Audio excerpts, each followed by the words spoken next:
You over there? Yeah, you! Say, do you like playing card games? You know, like Genius Invocation TCG? You TCG players are like mint in the wild, literally sprouting up everywhere. Hey, come on now. What's wrong with finding fellow Invocation aficionados? Anyway, care to join me for a game? All right. But why would you be looking for people to play Genius Invocation in a place like this? Don't people usually come here to fight? Whether you're throwing down cards or throwing punches, it's all a competition, isn't it? It's all the same in my eyes. There are lots of card players here in the fortress. When I saw you, I immediately thought, hey, even outsiders from other nations play cards. So I came over to say hi. Sure. Great! Since you've been here longer than us, you need to flex your seniority a little bit, right? Maybe you could start by telling us newcomers some stories about this place. I thought you would have already heard everything by now. All right, then. Did you have anything specific in mind? Or do you want me to just pick a topic? Why don't you pick? We'll let you know if we've heard it already. All right. Have you heard any strange rumors since you've arrived? Then, did you know that there are some people who are always gossiping over in the corner? There are two guys who are always skulking around in the corners of corridors gossiping. The bigger guy is Quisto, and the skinny one is Lavaroon. People call them the Bombshell Bros. I never really found their gossip very mind-blowing. And it's pretty much just the same stuff that I hear about when I'm at work every day. If you're interested, you can go talk with them. They tend to talk a lot of nonsense, but they aren't exactly bad. Good to know. Do you have anything else to tell us? Let me think. Sounds like you want to hear something a little more tantalizing. Oh, did you know that the Duke was also a convict in the fortress of Meripede before? Huh? Wait, are you serious? That's right. The Duke was an inmate just like you and me. Seems he was exiled here for committing some crime. Who knows how he ended up rising up to become the warden, though? To go from an ordinary inmate to becoming the manager of the whole place? I'm not gonna lie, I kinda respect that. A forbidden zone? Sounds like something that someone just made up. I've never heard of that. Where did you hear about it? It's just a rumor we've been hearing, but no worries if you've never heard of it. Do you have anything else you can tell us? Anything else? Not that I can think of, but I'll be sure to tell you anything interesting I hear next time. You'll have to play a game of Genius Invocation with me first, though.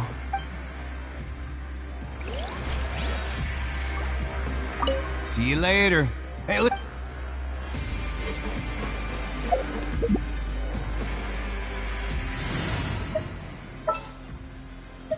There's still a long...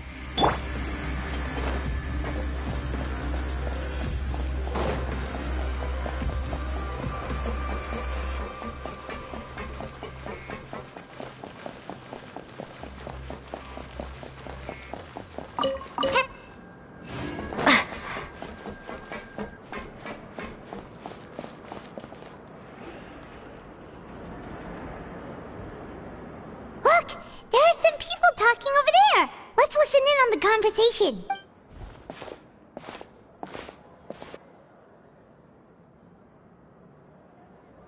If you ask me, those pompous parasites on the surface act like they're all a bunch of aristocrats.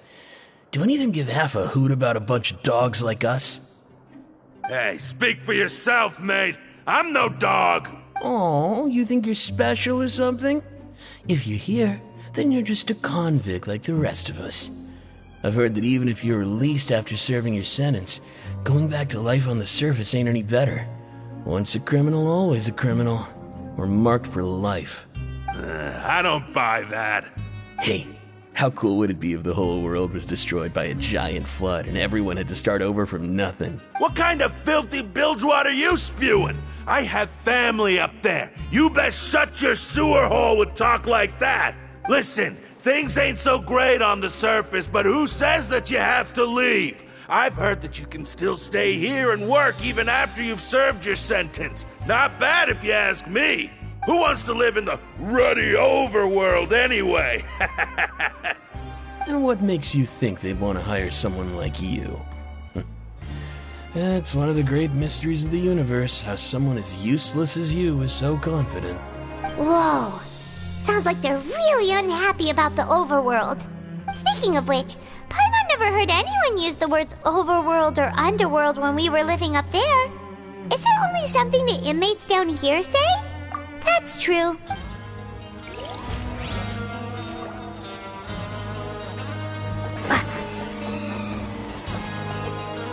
Anyway, I've already decided to stay here. Wish I could say the same.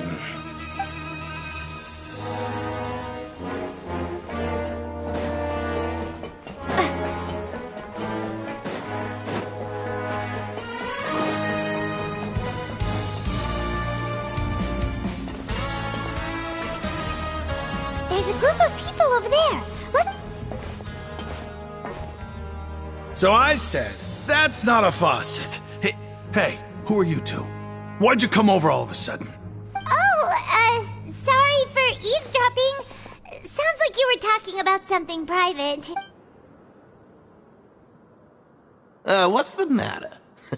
They're just looking to join in on our fun, that's all. Hey, don't pretend like it's okay for them to just interrupt us like that. Yeah, fine. You're lucky we don't mind extroverts that much. You hear that, Quisto? What nice! Your expressions tell me you're looking to hear some juicy info, am I right? But before that, it just so happens that I know you two. Really? Are we that famous? You're kidding. How often does anyone get a personal tour led by His Grace himself? Practically everyone was talking about it. Word has it that you also caused quite the kerfuffle. A little mistake, huh? I like the way you put it. You see, people with a good attitude can join our group anytime, unlike some of the others here. Your group? I'm Quisto, and this is Lavaroon. People usually call us the Bombshell Bros, but don't worry. We're not playing with bombs or anything. It's just that our information is always so explosive, and we blow minds on the regular. So, you two really like to gossip? Whew, you sure know how to embellish. No. You don't get it. Knowing intelligence will make things better for you here. For example, knowing who's working with whom, who has the latest rumors, who's not getting along. Wouldn't you like to know all that? Whoa, all this info's worth something, you know? You should prove you're worthy of it. I don't mind him. Quisto's always this way. Just play nice and say something to massage his ego. The welfare meals. Talk about the welfare meals. Right. That meal we had yesterday was super delicious. Paimon can still taste it whenever she closes her eyes. Is that so? To tell you the truth, I've been helping out with making those welfare meals. I've been working as a kitchen assistant for about a month and a half now. Oh, so you're the one who made those delicious steaks. Amazing. You could be a professional chef. You are correct. I am a true professional. In fact, I even went to culinary school. Since you like my cooking, I guess that means we share similar tastes. Listen carefully. This little bombshell will help you learn what's really going on here in the fortress. Listen, kids. The power structure within the fortress is quite complicated. The overworlders couldn't care less about us down here. We're basically dogs to them. You've already met the one person here you should never cross, the Duke, Risley. He knows more than you think. And if he doesn't care about something, then he often doesn't bother dealing with it.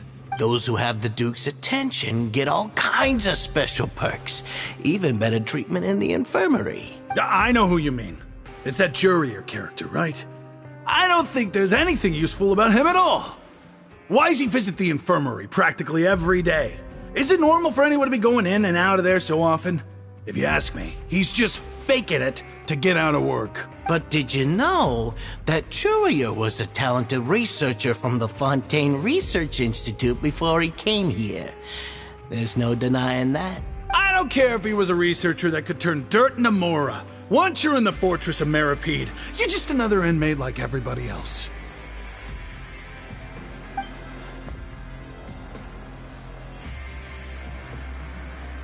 Speaking of which, the last time I saw him, he was passing by in the corridor with Lorvine.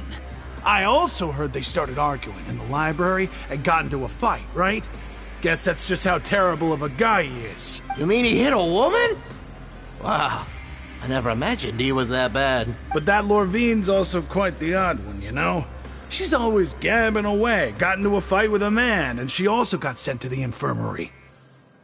Come to think of it, I always see her going to the sick bay every couple of days, too.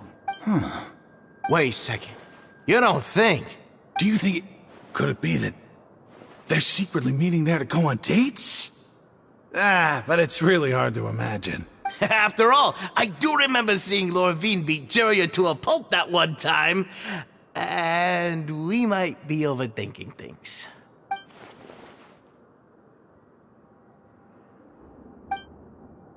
Okay, we've talked to just about everyone, and it's about time for us to go meet Linny.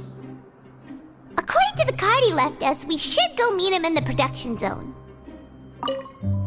Is it really all right for us to talk about? That's just how it goes. Yeah, I guess you're right.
Huh?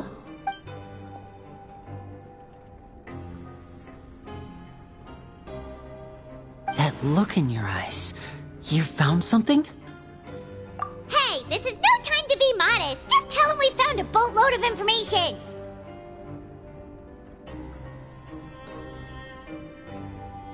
Oh, as expected of the legendary duo, you have my full and undivided attention.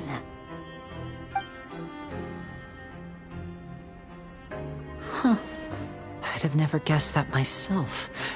The rumors swirling about this place are unreliable after all, and Master Child probably went missing because he found a way out. He is a harbinger after all.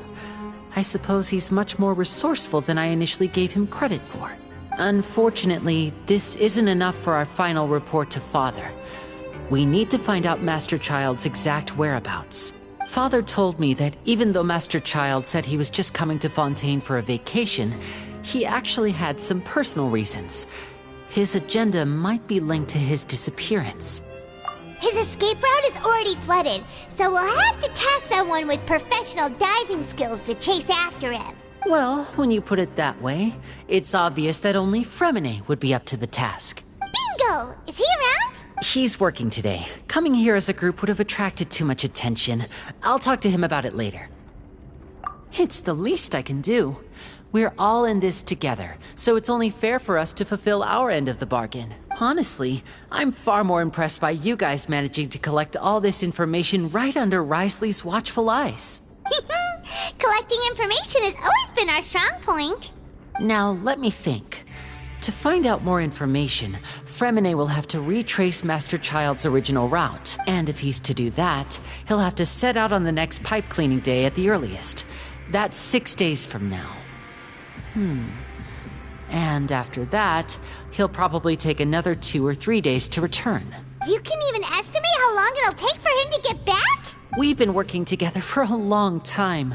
We know each other's capabilities like the backs of our hands. Traveler, what say you to meeting here 9 days from now? We'll be able to pick up Fremine while we're at it, too.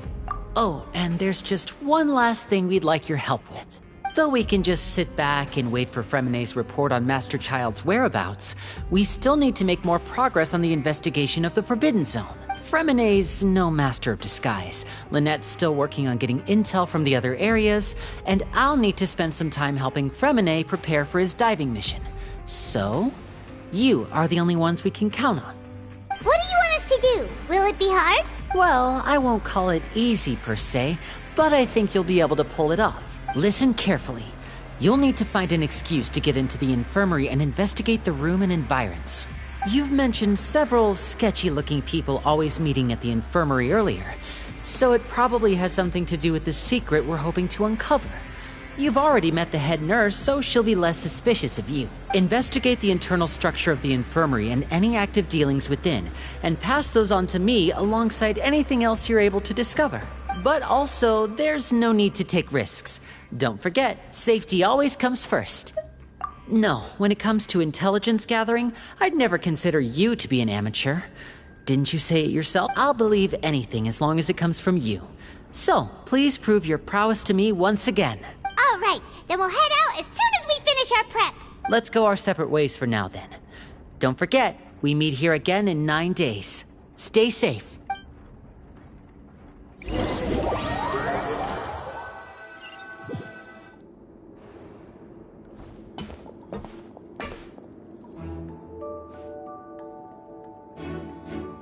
Hey, stay here for now. Paimon will take a peek.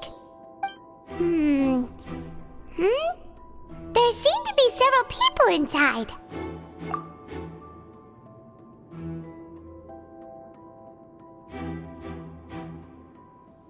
Right. I feel like it's not impossible. Oh.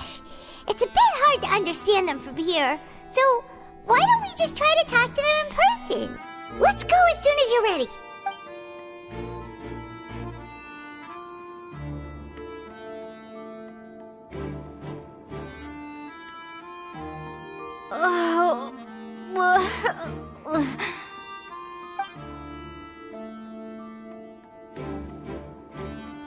Someone, please help! She's sick! Whoa, are you okay? Oh my! What's wrong, little one? There's no need to panic. Take a deep breath before you begin. The traveler started complaining of a stomachache, and then nausea, and then collapsed onto the ground. Paimon doesn't know what to do. Freezing limbs, twitching fingers, and pale complexion. Could it be poison? Let me take a look. Please lie down over here. Don't worry, I'll get you to the bed safely. Here, hold on to my shoulder and walk slowly.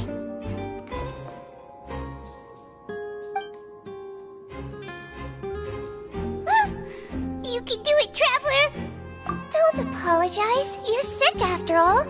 Now, please relax. I'm just going to do a preliminary checkup on you.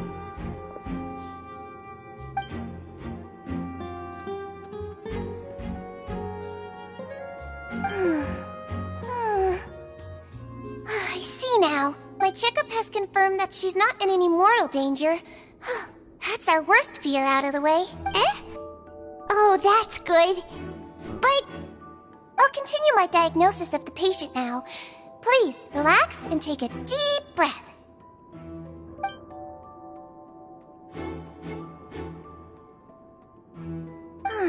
Don't sense serious damage to your organs either. Does it hurt when I press here? And here? Huh? But based on my initial checkup, there shouldn't be a problem here. How strange.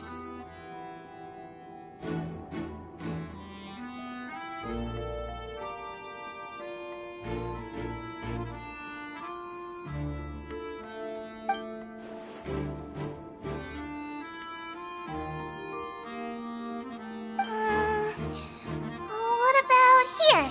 Does this hurt? Oh, I understand. So that's what it is. I think you just ate something that disagreed with you. That's all. Nothing too serious. Outside of a pretty bad stomachache when it decides to act up. So that's what it is. Thank goodness it's not anything more serious. And there have been other inmates complaining about the food recently. I'll inform our head chef, Mr. Woolsey, of this problem as soon as possible. Congratulations! The health risk is incredibly low, so you should recover within a couple days. Why don't you take a rest here while I go get some medicine for you? Miss Levine, I'll have to trouble you to help me look after this new patient while I'm gone. Very well. And she hopped away just like that.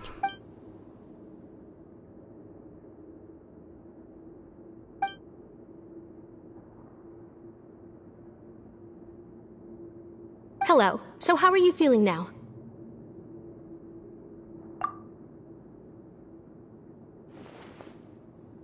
Her stomach aches really bad. She was stumbling about the whole way here, so Paimon's really worried. If Miss Sijuin says it's not a serious problem, then there's no need to worry. She's the best medic we've got down here. But it also looks like she's the only medic you've got down here. Well, that's true. What do you mean, that's true? That's really misrepresenting the situation. Of course I can't speak for the whole fortress, but it's not like everyone imprisoned here is useless, you know? Though they may have committed crimes and gotten locked up here as a result, they still know a thing or two about medicine, and they help Miss Sijuin take care of the sick and injured. Yeah, you're right. But did you have to lecture me about it in front of another patient? Aren't you a patient too? Where did all your energy come from? That's correct. Sorry, I got a bit ahead of myself. Are you two also sick? We've been sick a while. I come back every once in a while for checkups, and to pick up the medicines Miss Sijuin prescribes for us. That's just the nature of chronic illnesses. As for her, you could say she fancies herself as Miss Sijuin's capable helper because she learned a bit of medical knowledge ages ago. Please watch your mouth, Mr. Jurier. Don't forget that you are the primary reason I have frequent heart palpitations. Hey, don't start arguing now. Please, keep it civil at least.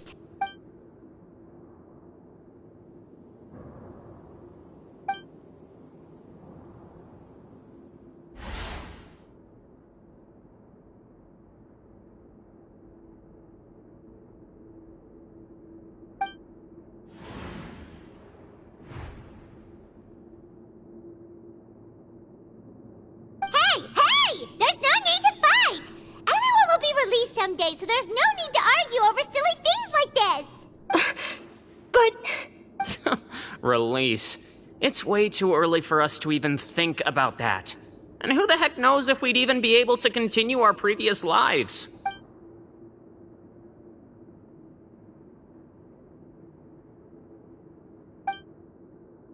Please allow me to end this boring and useless conversation.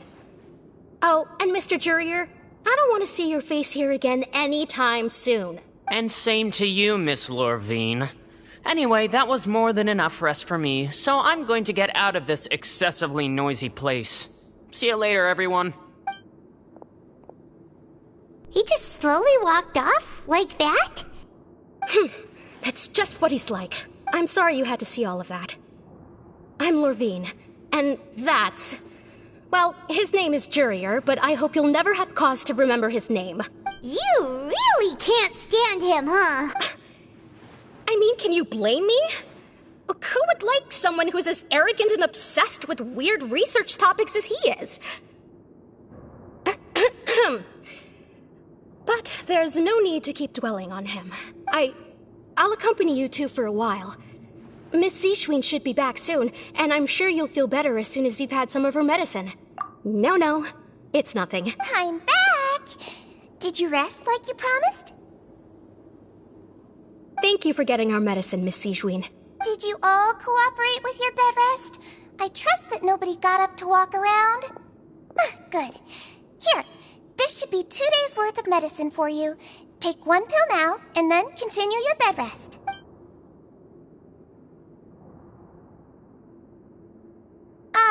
Miss Levine, I left in a bit of a hurry just now. Do you still remember if we discussed the color of the pill that you should be taking today? I remember. You said it should be yellow. Yellow, huh? I understand. These are yours. Please, make sure to go to bed early after taking them tonight. You'll benefit from a good night's sleep. All right, then I'll also be on my way now. I hope you feel better soon, too. See ya!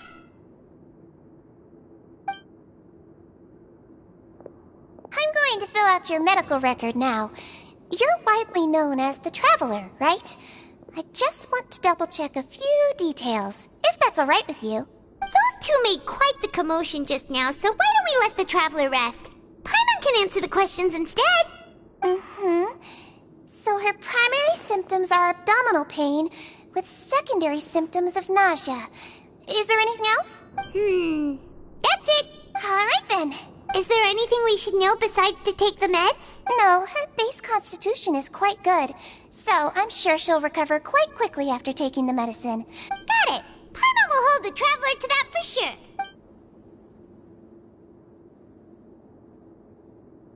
Oh, you're going to take a nap already? Okay then, you get some rest.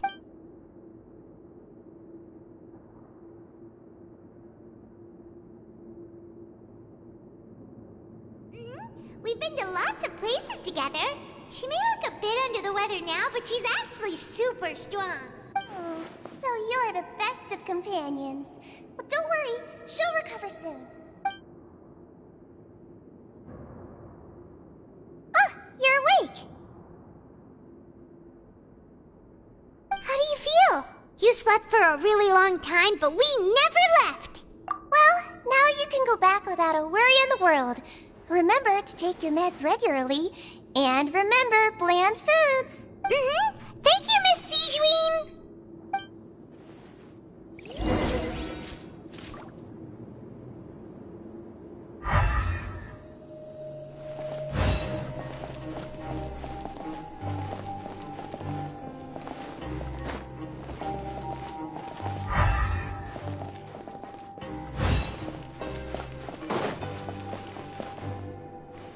Seems like a lot of people have been coming down with an upset stomach lately. I'll need to address that.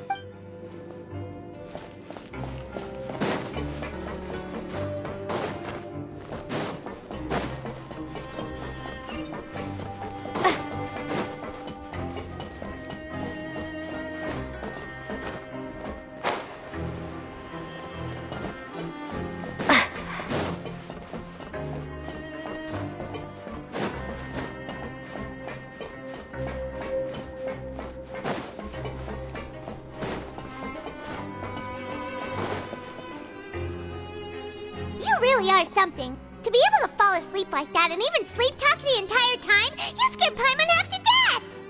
No, but you kept mumbling things along the lines of, Pyron, don't take my grilled fish, and put down the Adeptus Temptation now! Paimon talked with Seashween the entire time you were asleep.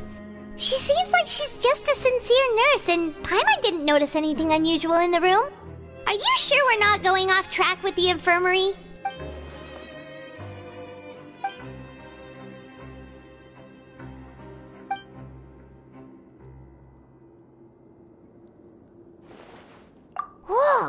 You really are super thorough. All those tiny little suspicious things that Paimon didn't even pick up on.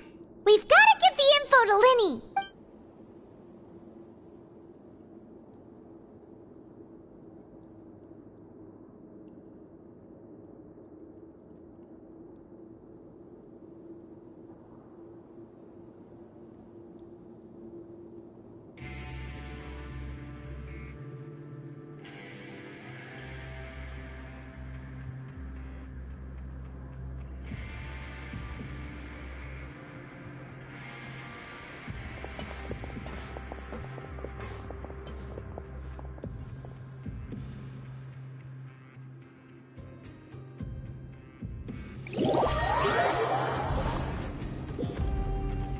Today's the day! Let's go meet up with Linny!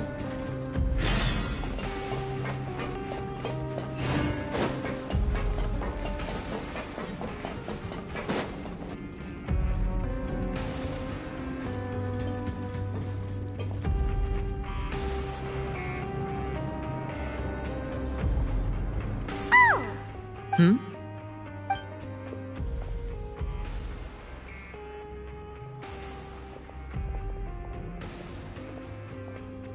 Did you two run into any trouble over the past few days?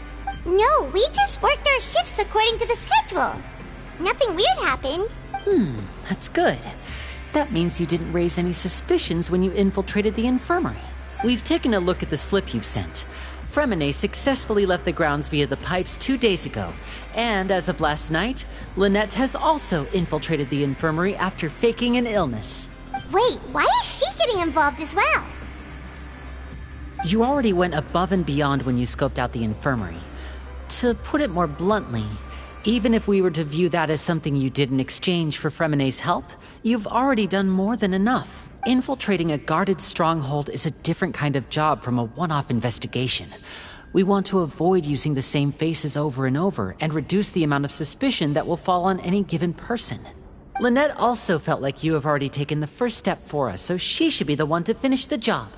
So that's what Lynette thinks. Oh, Paimon hopes everything's going well for her. Then, let's go check on Lynette before Fremine returns. If everything went well, then she should be wrapping up her investigation right about now. Is now really a good time to go over? According to my observations, Sijuin always spends around half an hour away from the infirmary right before lunch. Lynette knows this as well, so this should be a good time to meet up with her. Also, I'm her brother, remember? It's only natural for an older brother to care about his younger sister's well-being. Okay, then let's head over right away!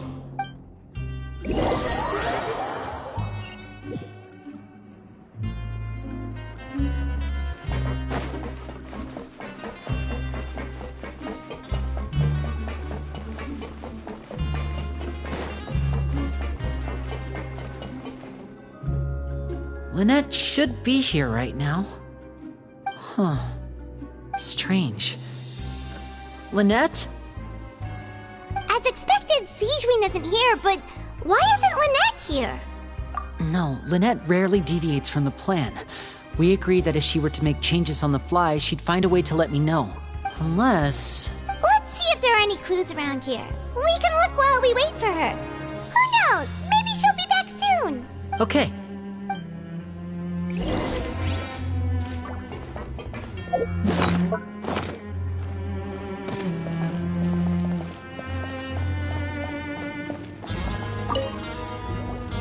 None of the beds have any signs of having been slept in.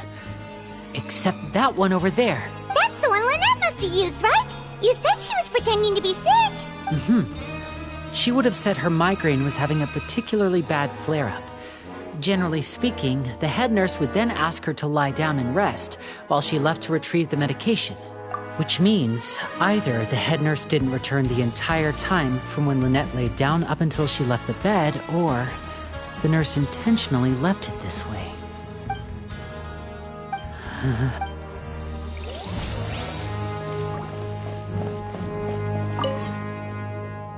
There are some books here and a few files. They all look like medical record.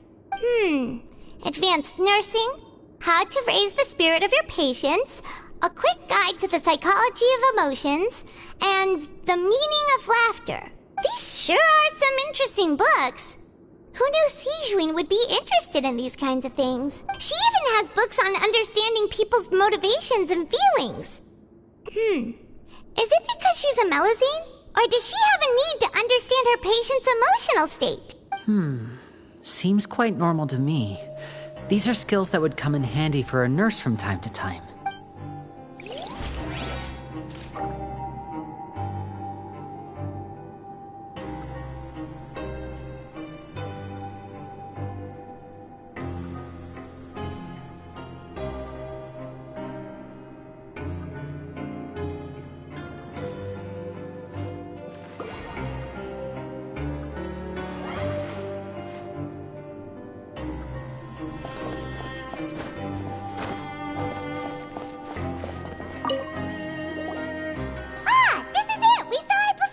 Wait, this thing?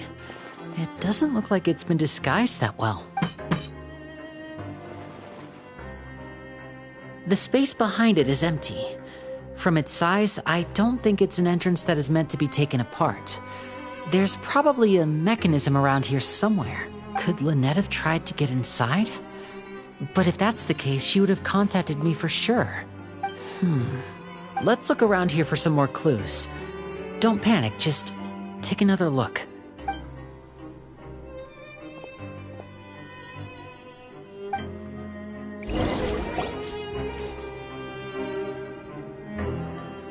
Hey, you guys, there's a slip of paper over here! A slip of paper? It's right over here, and there's a bunch written on it too. It reads, "Out of respect for your usual practices, I'll use a piece of paper or card as the medium to pass on my message. You may consider this as me giving you my best regards." This is... Is that all? The back. This is... Show me! Now! That look on your face. Paimon's reading it now. Would you care to guess where Miss Lynette of the Fatui could be right now? No. Could she have...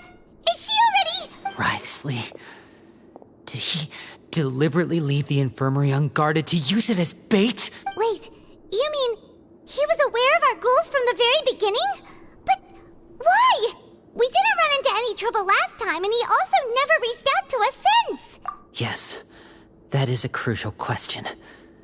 Wriothesley, he doesn't do anything without a clear goal or reason.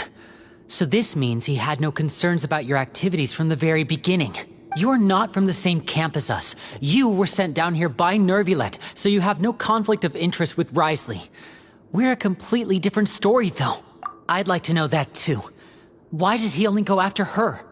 Don't panic, just think everything over. I have to stay calm. This is not like what happened last time. The situation's different now. Wait, you're right. Wait, but that means the fact that Fremine was able to leave the grounds.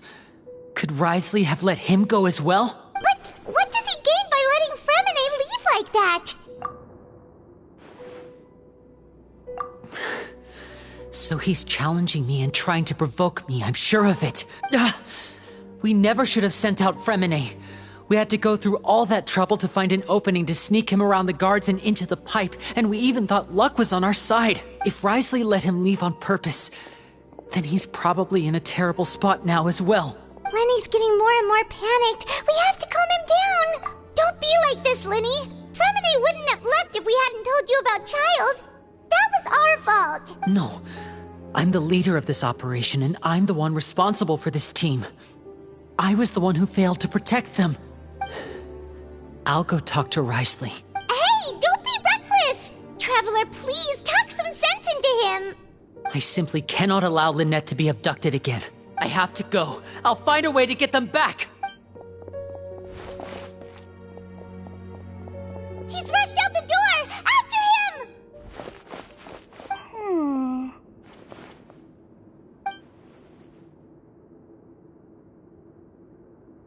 Right. I feel like we still have some room to make changes on these details. It's not impossible, but it'll require extensive testing. Is that so? Very well. Then please be mindful of the time.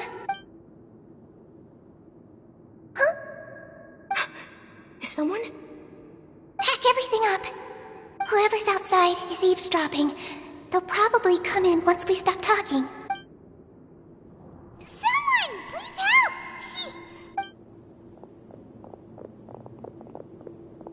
Whoa, are you okay? These two. As expected, they've already found this place. Oh, they are quite sharp. What a delightful turn of events. I like smart people, but I also like playing dumb. I like the feeling of being trusted. Oh my! What's wrong, little one? Being able to read human expressions is quite the useful skill. Wait! Wait! It's no use, we have to catch up to him!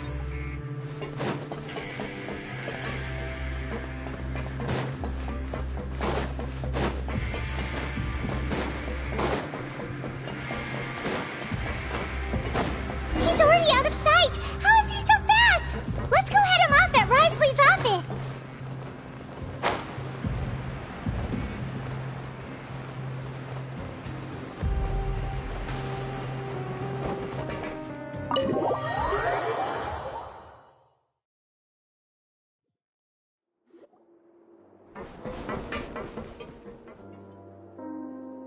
Come out and face me, Risley! Aren't we at an administrative office space? Why don't you at least try to follow even a couple rules from the fortress's indoor management regulations? What did you do to my sister? I ran into the young miss at the infirmary. I'd heard that she was suffering from quite the migraine, so I decided to invite her over for a cup of tea. I do have some teas in my collection that can work wonders against such an illness. Stop joking around! Where did you take my siblings? I have also heard that your performances are quite the spectacle. Miss Lynette would sometimes enter a box filled with water, only to emerge the next second from another place altogether. Maybe she'll appear behind you right now if you were to turn your head. Is he trying to trick me into turning my head?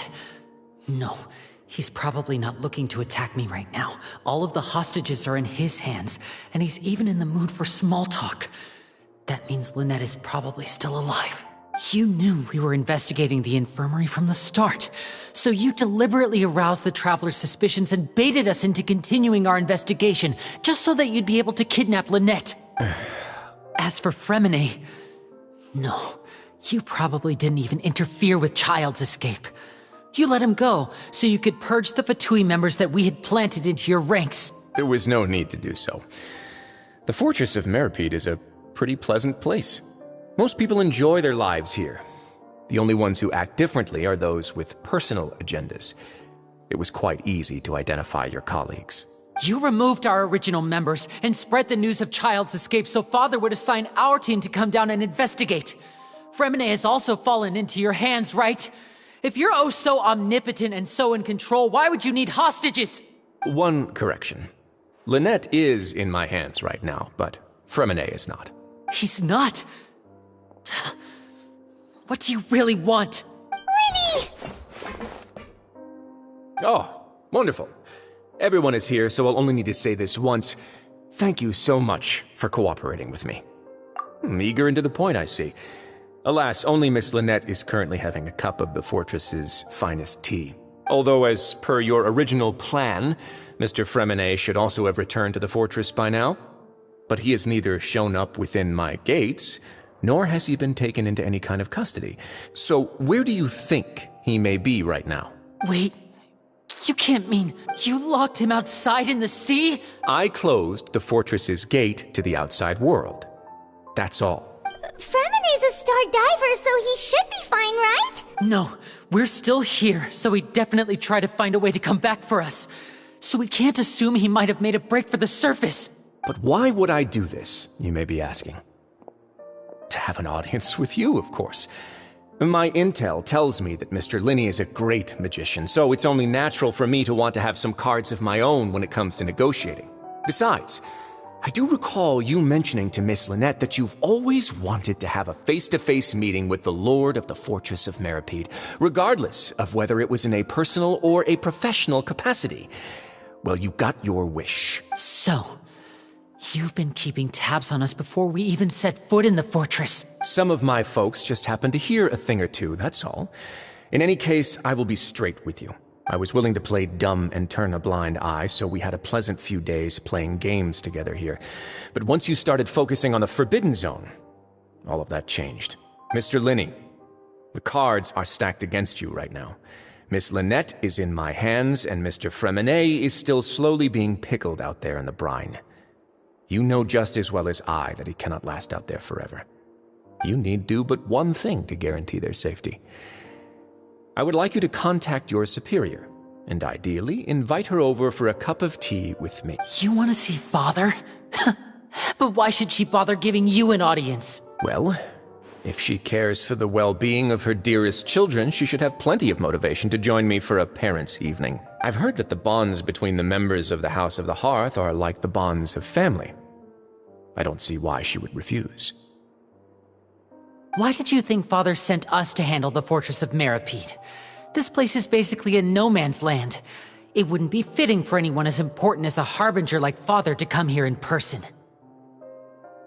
Oh, I see. So it's because she doesn't care for my place here. That's such a shame. After all, I've amassed quite the tea collection. I was looking forward to sharing it with her. Both Monsieur Neuvillette and Lady Farina have already received many samples as gifts.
Was this the extent of your master plan to get to Father?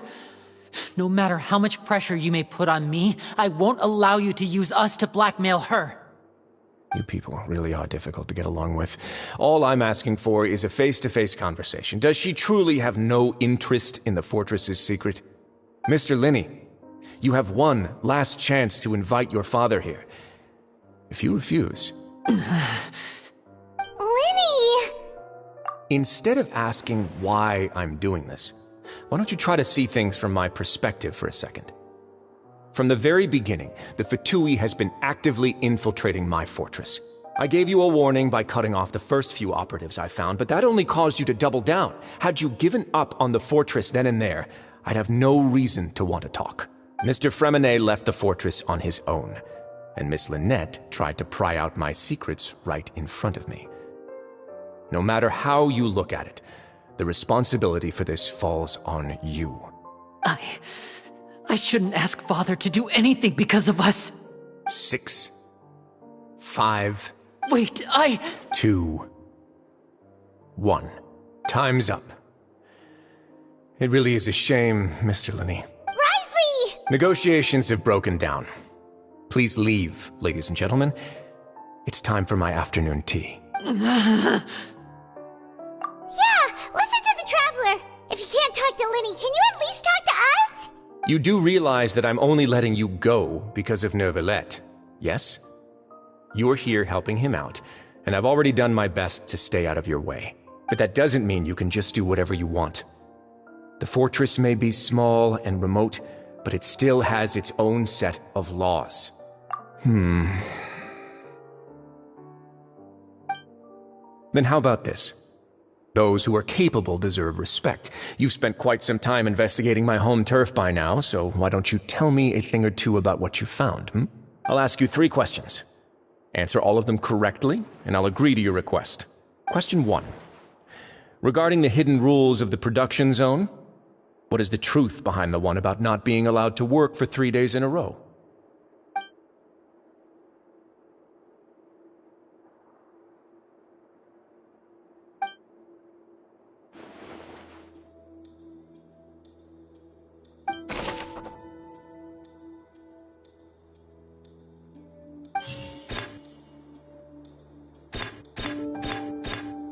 I've been told that the infirmary is always... The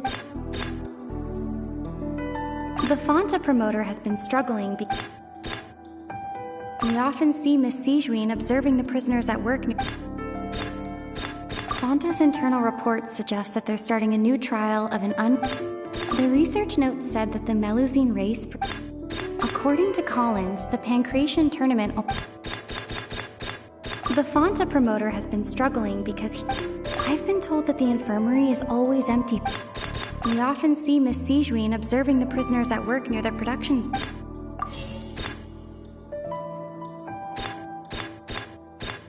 The Fonta promoter has been... I've been told that the infirmary is... Fonta's internal reports suggest that they're starting a new... The research note said that the Melusine race... According to Collins, the Pancration tournament only...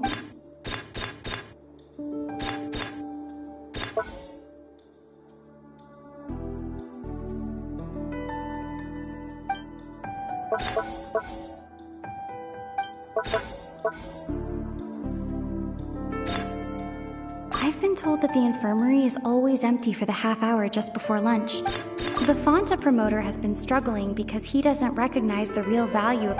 We often see Miss Sijuin observing... Fonta's internal reports suggest that they're starting a new trial of an unnamed and The research note said that the Melusine race perceives the world very...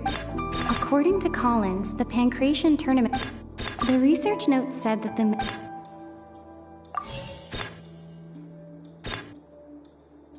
Fonta's internal reports suggest that there's... I've been told that the infirmary is always... So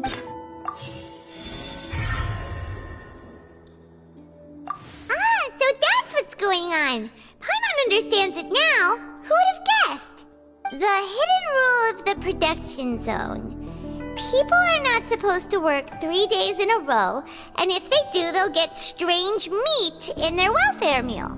At first we thought this strange meat must have something to do with the people who disappeared. But in reality, they were all prepared by Sijween, the head nurse.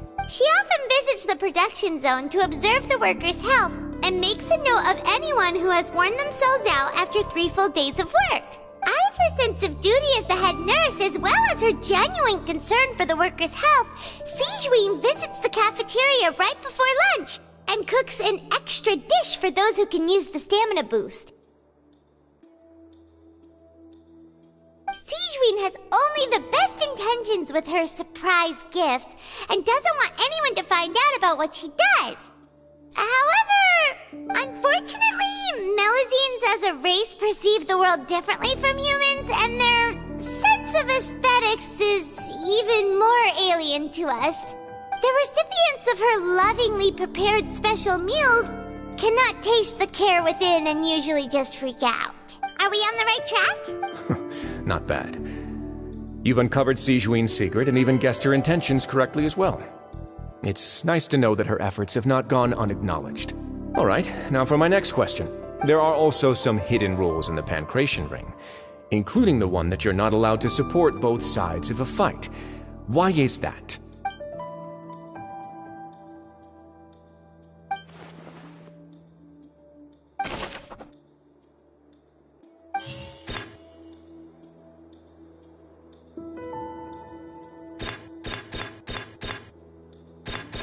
According to Collins, the Pancration tournament only took place because the Fanta promoter has been struggling because he doesn't recognize the real value of coupons.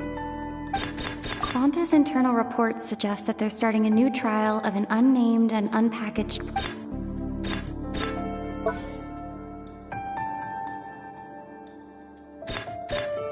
We often see Miss Sijween. Fanta's internal reports suggest that they're starting a new trial. The Fanta promoter has been struggling. The research note said that according to Collins, the Pancration Fanta's internal reports.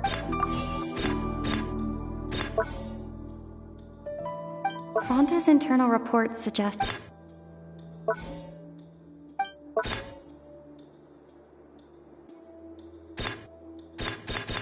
According to Collins, the Pancration The Fanta promoter has been struggling. According to Collins, the Pancration. The Fanta promoter has.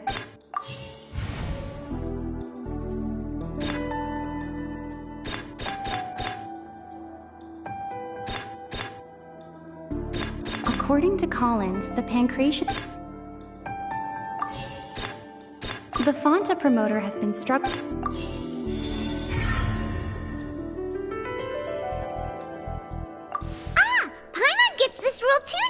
So there really was nothing to be afraid of. That hidden rule of the Pancration Ring is about how, people are not supposed to bet on both boxers at the same time. And if they do, they'll receive a package containing a strange, blood-colored liquid. People get scared when they see it because they've subconsciously begun to associate it with the missing boxer. But really, it's just a bottle of the latest yet-to-be-named and packaged new Fanta trial product. A blood-red drink.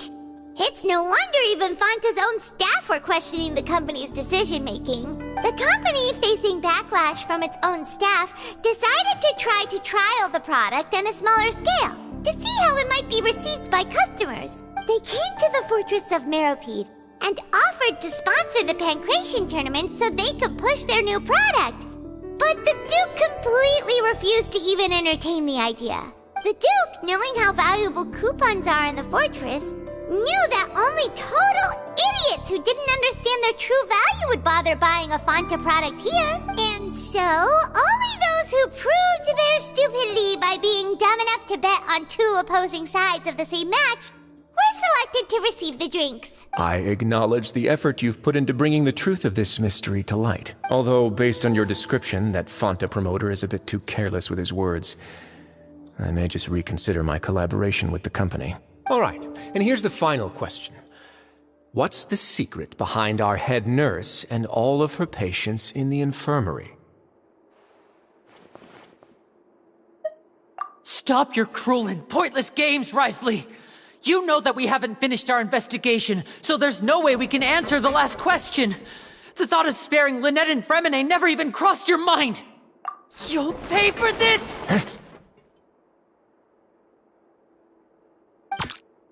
Ah! Lenny, are you alright?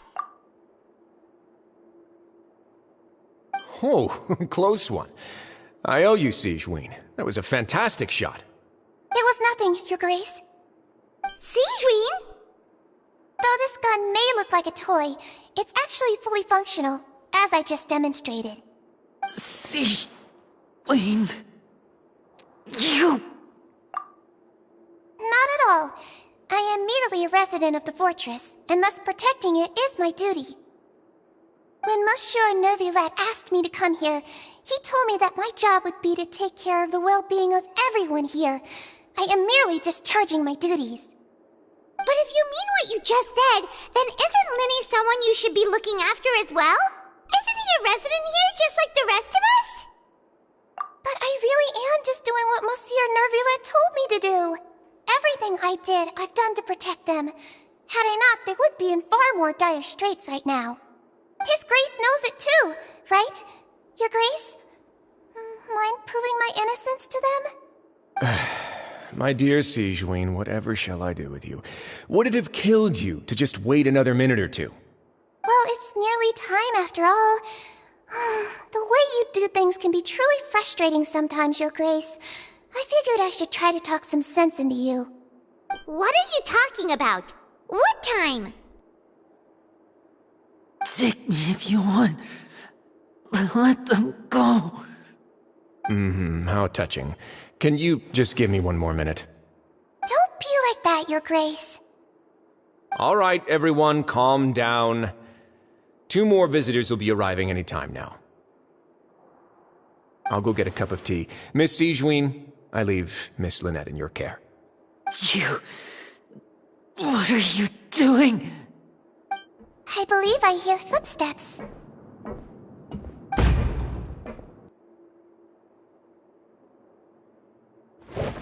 Some space, please. Ah, Miss Clarande. My door. Fremine... Fremine... What's going on? What is Clarande doing here? Work. I'm sorry about shooting you, Mr. Linney. The tranquilizing effect will begin to wear off soon. Please take it easy in the meantime, though. What happened to Fremine? Wasn't he diving just outside of the fortress? Why is he looking like this?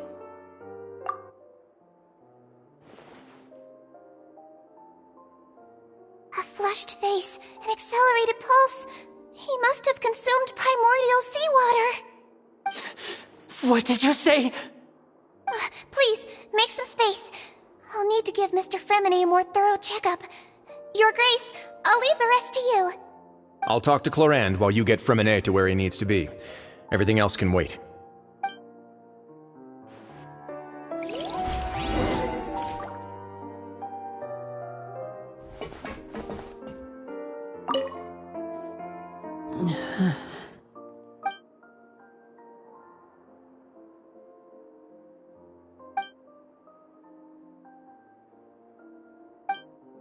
How is he? These symptoms are probably caused by an acute ingestion of a large amount of primordial seawater. Still, his condition is not critical. Of course, it would be best if he stayed for further observation. Let's leave him here for now, and move him to the infirmary once he's recovered a bit more. Sorry. I am aware that the infirmary may not be your favorite place in the world at the moment. We do only have a single clinic in the fortress, however. Why would he ingest a large amount of primordial seawater after leaving the fortress? How could that possibly happen? Please, look after Mr. Fremine for the moment. I'll go fetch some medicine and a respirator. Oh, I'll bring Miss Lynette back with me. Where is she? How is she right now? Oh, she just took a nap in an empty room after I tranquilized her. If my calculations are correct, she should also be waking up right around now. You might not believe me, but His Grace and I actually made some snacks and tea for her.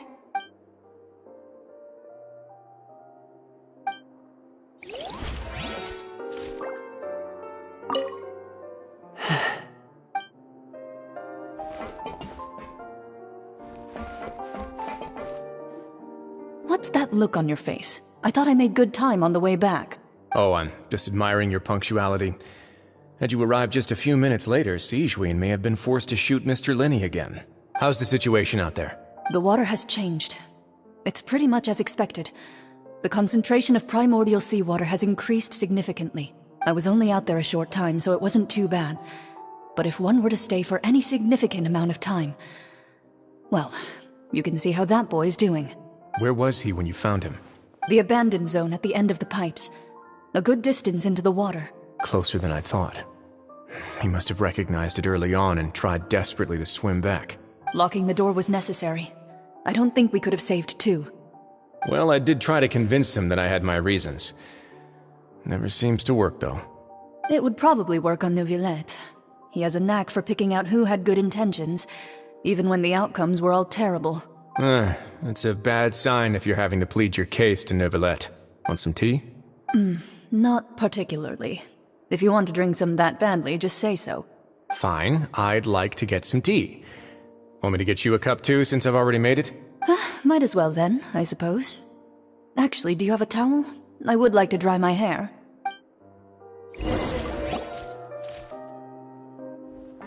Lenny, are you okay? I'll be fine. They're all here now. Don't worry about me. Are you sure? You don't look alright. My hands and feet are still a bit weak, but that's probably just the residual effects of the tranquilizer shot. I'm back, everyone. Lenny! Oh, Traveler, Paimon, you're here too. Remine? Is he... He'll be fine. But for now, please help me lift him up.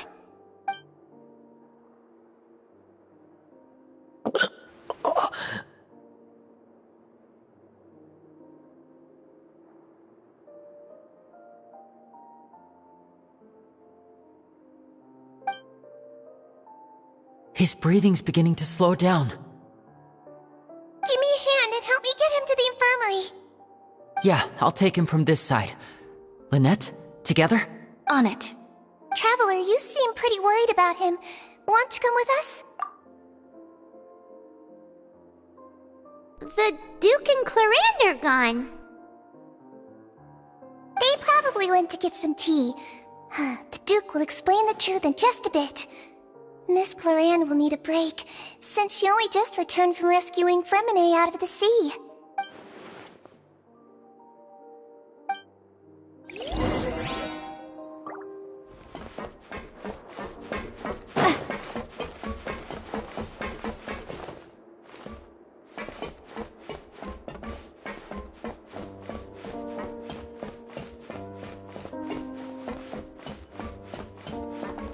Could I tempt you with some sugar for your tea? No need.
He's awake.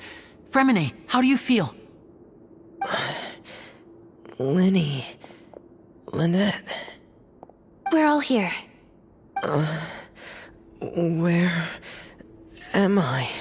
The infirmary, at the Fortress of Meripede, Mr. Fremine, and you are no longer in any danger.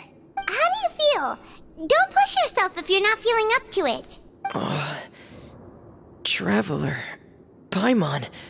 It's been so long. The sea! There's something wrong with the seawater. Shh, it's okay. We can talk about it after you've recovered. No, listen to me. This is really serious.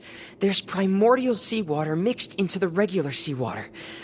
I don't know why it's there, but no one should touch it. Pipes... Right, the pipes. It's all coming back to me now.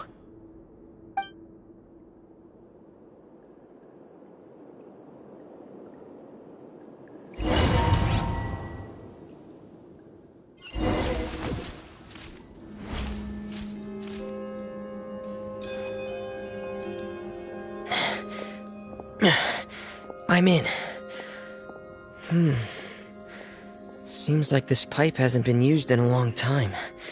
It looks abandoned.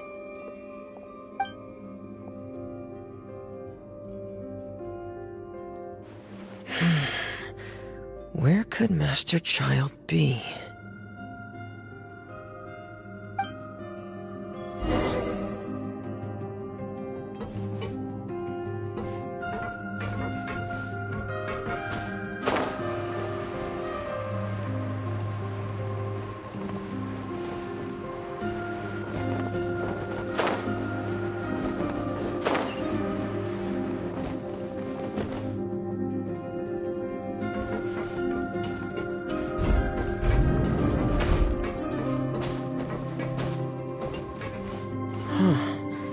This mechanism looks like it's been tampered with. Could he have done it?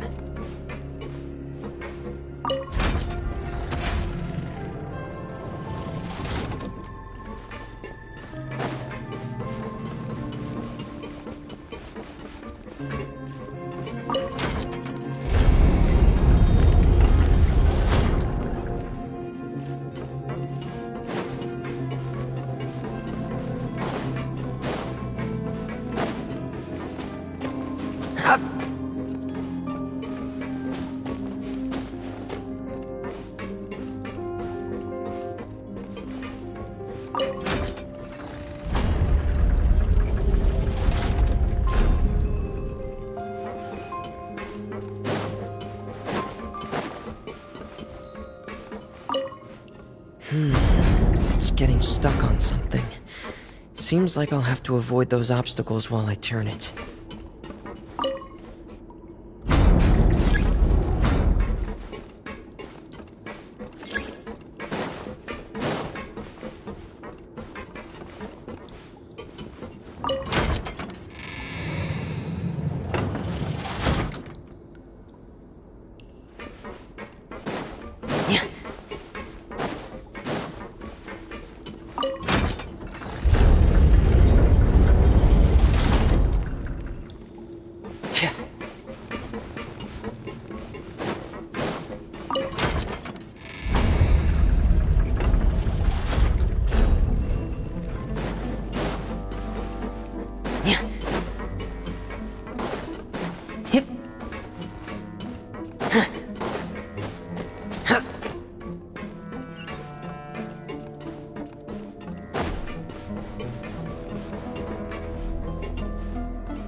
This is where the water starts.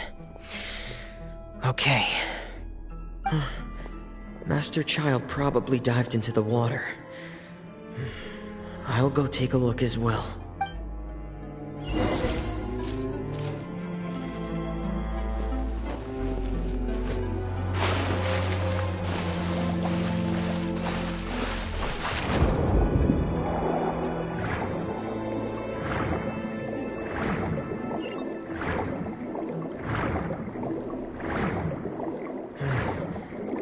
vegetation here is a bit more sparse. These traces aren't natural. A person must have left them, and recently. I should be going in the... Oh, there are traces here too. I need to keep going. Huh?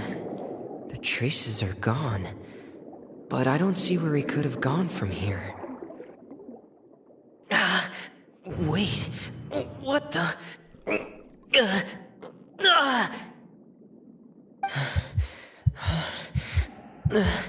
My heart is racing, and it's getting harder and harder to breathe. What's going on? No good. I have to get back. They still don't know anything about what's going on. If I turn back right now, I should still be able to make it.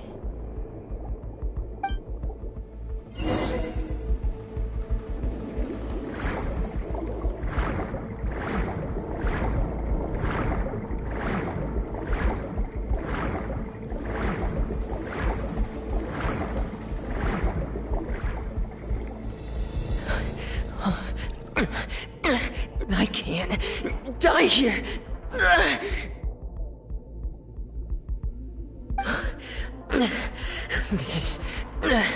This is bad. I'm feeling worse and worse, and I'm still underwater. I have to push on.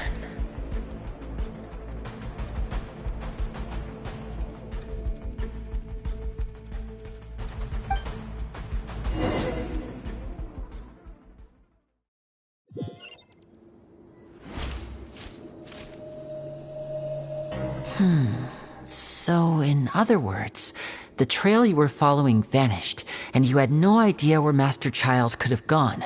But there was also no obvious place for him to have disappeared to. That's right. I tried my best to swim back, but I had already put some distance between myself and the fortress, and I just couldn't find the strength to keep going. I probably passed out some time after that, and you know the rest.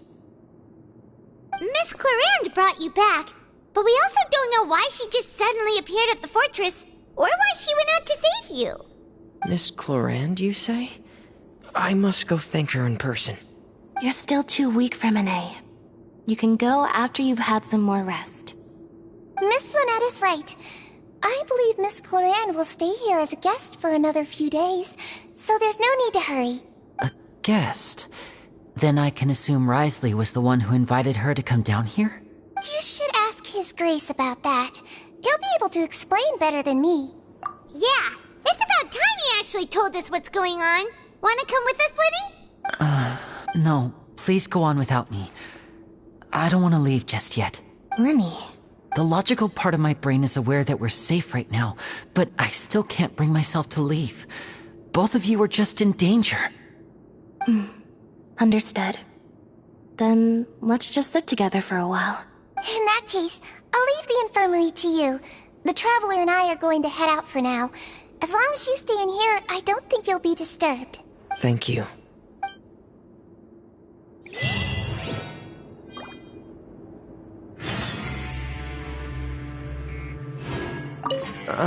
I'm also really sorry, Lenny. Don't say that. It was all my fault. If I was stronger, maybe I would have already found Master Child. No, how can you say that? Huh? I'm sorry. What I'm hearing is, we all dropped the ball at some point during the mission. Yeah, that's right. Lenny, we understand that you're worried about us, but we're worried about you as well. Yeah.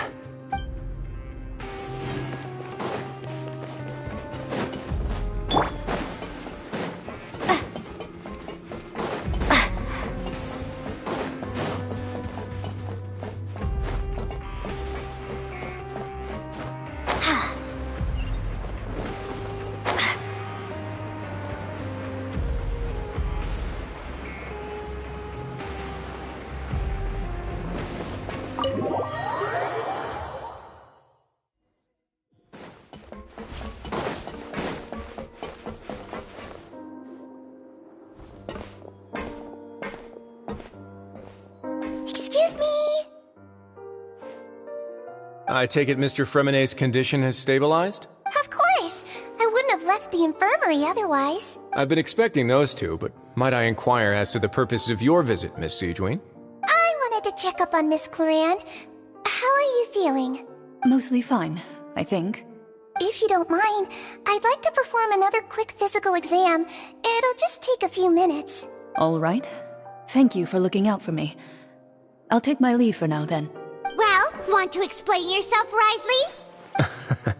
Of course, but I'm not partial to the word choice of explain. How about enlighten? Where should I begin? How about you start by asking me any questions you have? You can start with whichever one you'd like to get answered the most. Then Paimon will begin. Did you know about Lenny's goals from the very beginning? No. I just knew they were Fatui operatives sent to the fortress by the Knave. As for their specific goals, I only figured those out as you made progress on your investigation. You managed to monitor and stay ahead of them even though you didn't know what they were trying to do? They came here with ulterior motives. I'm quite adept at discerning what that kind of behavior signals. Initially, I thought their goal was just to investigate Child's disappearance. Linny suggested that I had deliberately let him escape, but in truth, I didn't really do anything special to help or hinder him while he was here. Everything he did, from finding helpers to leaving this place, he did on his own.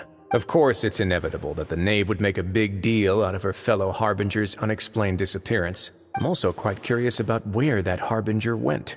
So I figured I might as well let the Fatui do their own investigative work. All I care about is the answer. So you were hoping Lenny's group would just do your work for you! You make it sound like that's a bad thing. Unfortunately, things didn't go as planned. I assume that Fremonet has told you already, the ratio of primordial seawater around the fortress of Meripede is on the rise. The Forbidden Zone has always been Linny's target, and you got roped into that investigation after running into him. I began to intervene out of concern for your safety, and also to prevent the fortress from becoming entangled in more irksome matters. Are the rumors true? That you're also a former criminal? Why would you put it like that? Isn't staying here all day and serving as the manager of the fortress a kind of sentence unto itself? Another form of prison? I just happen to have some support from the rest of the inmates. That's all. Oh, right! Paimon wanted to ask, who invited Cloran down here? Me, of course. I paid her good mora to come down to the fortress for some field work. As a champion duelist, Miss Cloran could be considered to be an independent party. I needed to find an exceptionally capable person to help me get through the impending crisis. And saving Fremonet was part of that crisis? You can think of it like that, yes. Credit where credit is due, that boy is quite adept at diving. Had conditions not been as hostile as they were, he probably would have found the missing Harbinger already.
That's not something you should be asking after. Neuvillette only asked you to investigate Child's whereabouts. All I need to prove to you is that the Forbidden Zone had nothing to do with the Harbinger's disappearance. That should be clear now that you've spoken to Fremonet. But we've already uncovered that there's something wrong with the infirmary, and we've answered a bunch of questions that you threw at us. Isn't it about time that you answer our last question in return? You make a compelling case. Do you really want to know the answer that badly? Yeah, Paimon really wants to know. Even if the truth may not be pleasant? Follow me.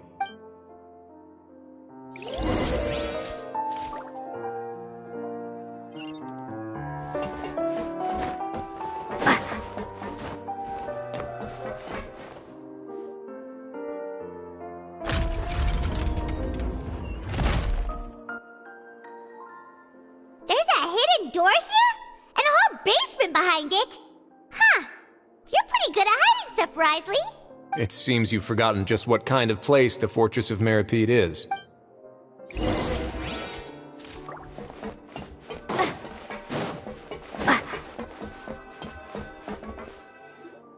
Stand on the central plate. Wait, is there a secret mechanism or... Whoa!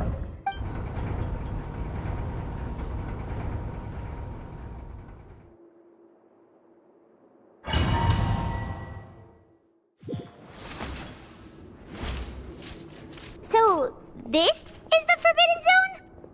Honestly, for a place so well hidden, Paimon sure doesn't see anything special. What a huge door! There are 3 such isolation gates in total. Generally speaking, I'm the only one who's allowed to go inside. Hence the name Forbidden Zone.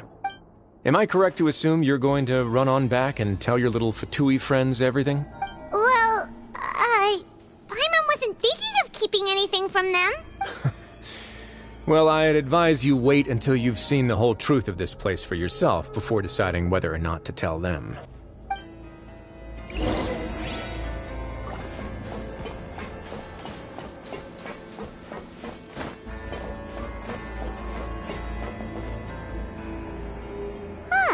So there's a switch on the side. Stand back.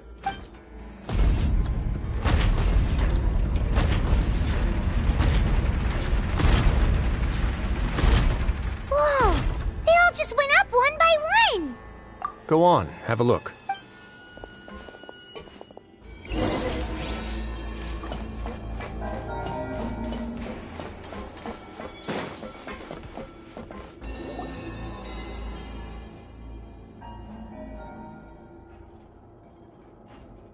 I've been interested in what lies beyond that gate ever since I assumed leadership of the Fortress of Meripede. Of course, it would be unwise to recklessly open it, but it'd also be risky and negligent to simply ignore any potential danger that could be behind it. The readings on that dashboard have not budged since the day when I first laid eyes on this place. But over the past year, the needle has crept upwards from its original position, likely because some parameter it's been tracking has changed, if only infinitesimally. Normally, I would have ignored it, but I happened to have some free time when I noticed it, so I investigated. Any guesses what the reading could be tracking? Very reasonable guesses. I've considered both of those as well. Unfortunately, our dashboard is tracking something less ordinary. The temperature should vary with weather and climate changes, so for something that rarely shifts, the water pressure is more likely. We ran a few tests to increase the pressure from the outside, but the readings didn't change at all.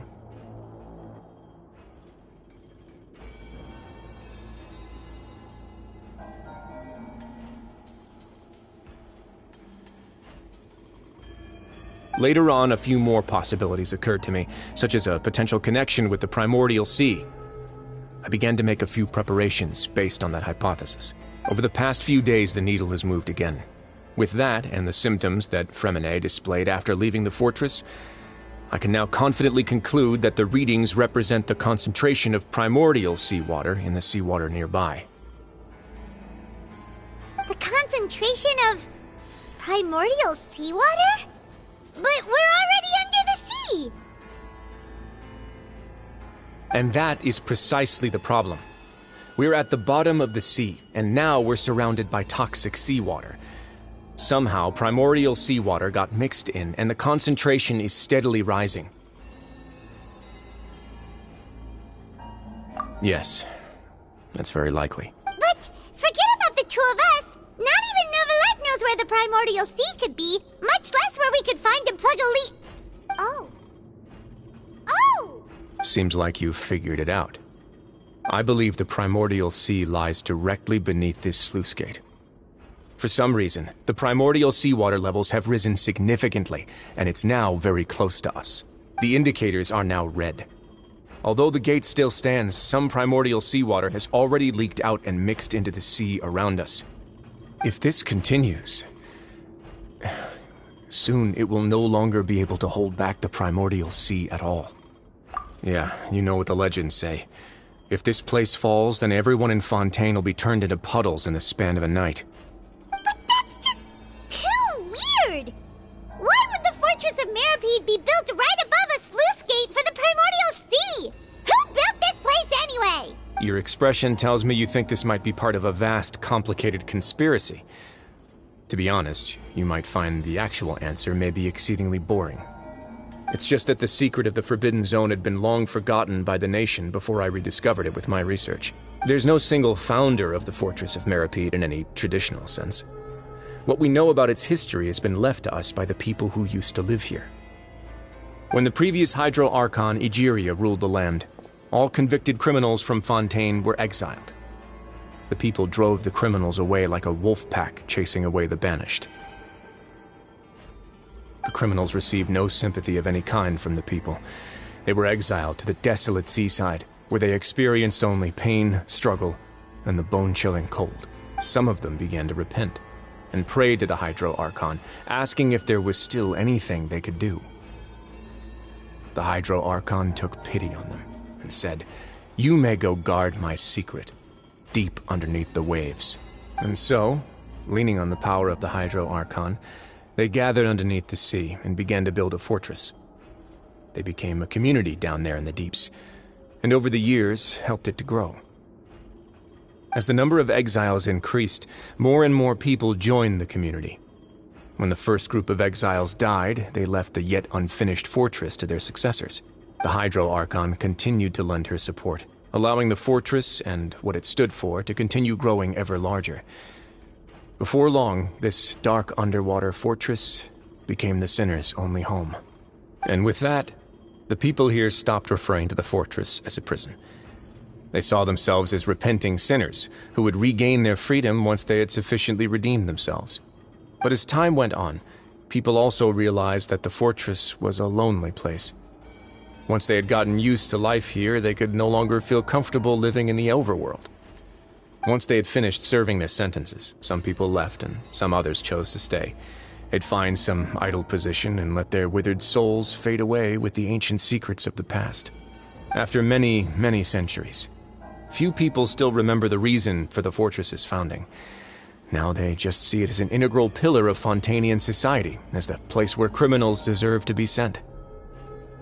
Now and again, researchers manage to break one law or another and live out their days in the fortress. I learned all this from an elderly historian. Everyone else just thought he'd made it all up. But now you know every part of that history is true. Indeed. It's just as the prophecy says. If this gate fails, then everyone will be dissolved into the sea. To be frank, not really.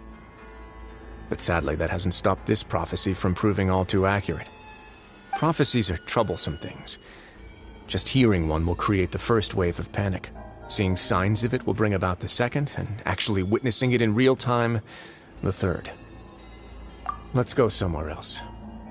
I want to show you something.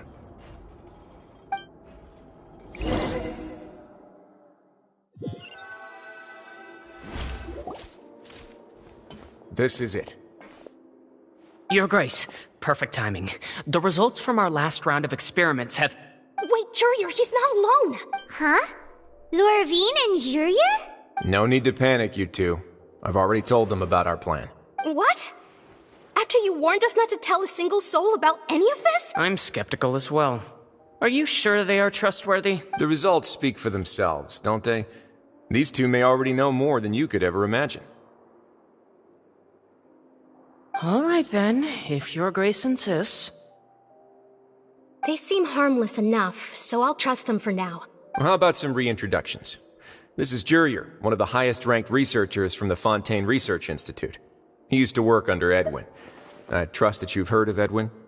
He's the one who blew the whole institute sky high. Everyone knew he was a bit crooked in the head, but you're not local, so I guess it's possible for you not to have heard of him. Edwin's main areas of research were archaeum and gravimeters. As his assistant, Jurier is quite familiar with them as well. I hired him to be my technical consultant. You want to blow up the Fortress of Mirapede? What a lovely idea. I'm already imagining it in my head. Gotta admit, I'm tempted as well. Guys, focus! Focus! That taskmaster over there is Miss Lorvine, and is also one of my technical consultants. While Jurier used to be Edwin's assistant, she used to be Jurier's assistant. Ooh, are they together? See, everyone keeps asking this question. Are you too sure you're not a couple and just using your work as a convenient cover? Your Grace, I am not in a relationship with this man. If I dated her, I'd officially be madder than Edwin. Jeez, forget I said anything then. Follow me. Whoa, there's another door that goes right up. Your constant amazement makes it seem like the fortress can do anything. But Paimon really thinks everything's super cool. Well, let's spice it up a bit. And here you go. What a huge ship? This is also a production zone that Paimon's never seen before. What's going on? How much do you know about Fontanian history? Not much at all. Well, then maybe you haven't heard the story of ancient Lemuria. To give you a quick rundown, Fontaine used to be ruled by the Lemurian dynasty. According to legend, the Lemurian king Remus came to this land after being inspired by divine revelation and found the seer Sibila, who had taken on the form of a golden bee. Taking the golden bee with him and riding on a huge ship, the Fortuna, he created his nation above the surging waves. He called his nation Lemuria, and used the Fortuna to incessantly search for new tribes and islands, calling on them to join his empire. There's a ship in this story too? Where there's water, there'll be ships. People believe that hope can always be found at the end of a voyage. Do you believe that too? To a point, I think. As you've already seen, I have a whole factory's worth of labor, materials, and technology at my disposal. Certainly can't hurt to give it a try.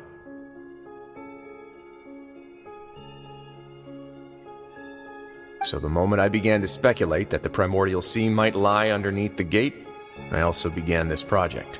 Were you inspired by the legendary Fortuna? Maybe. Fontanians need something to hold on to cope with the impending disaster.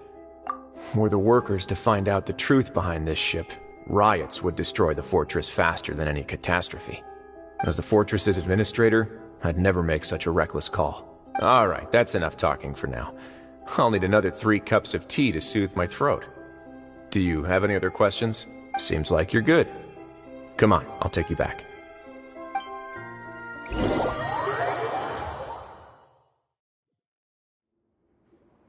I'll leave you here for now. Oh, thank you so much. No worries. But don't forget, it's up to you whether or not you want to share what you just saw. What you do from here on out will likely affect those 3 as well.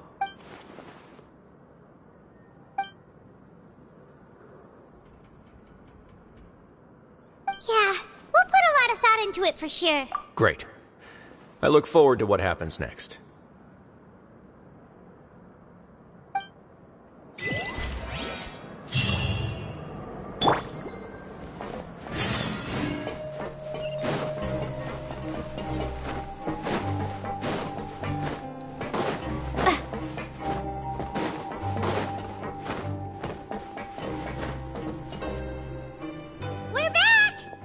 Welcome back.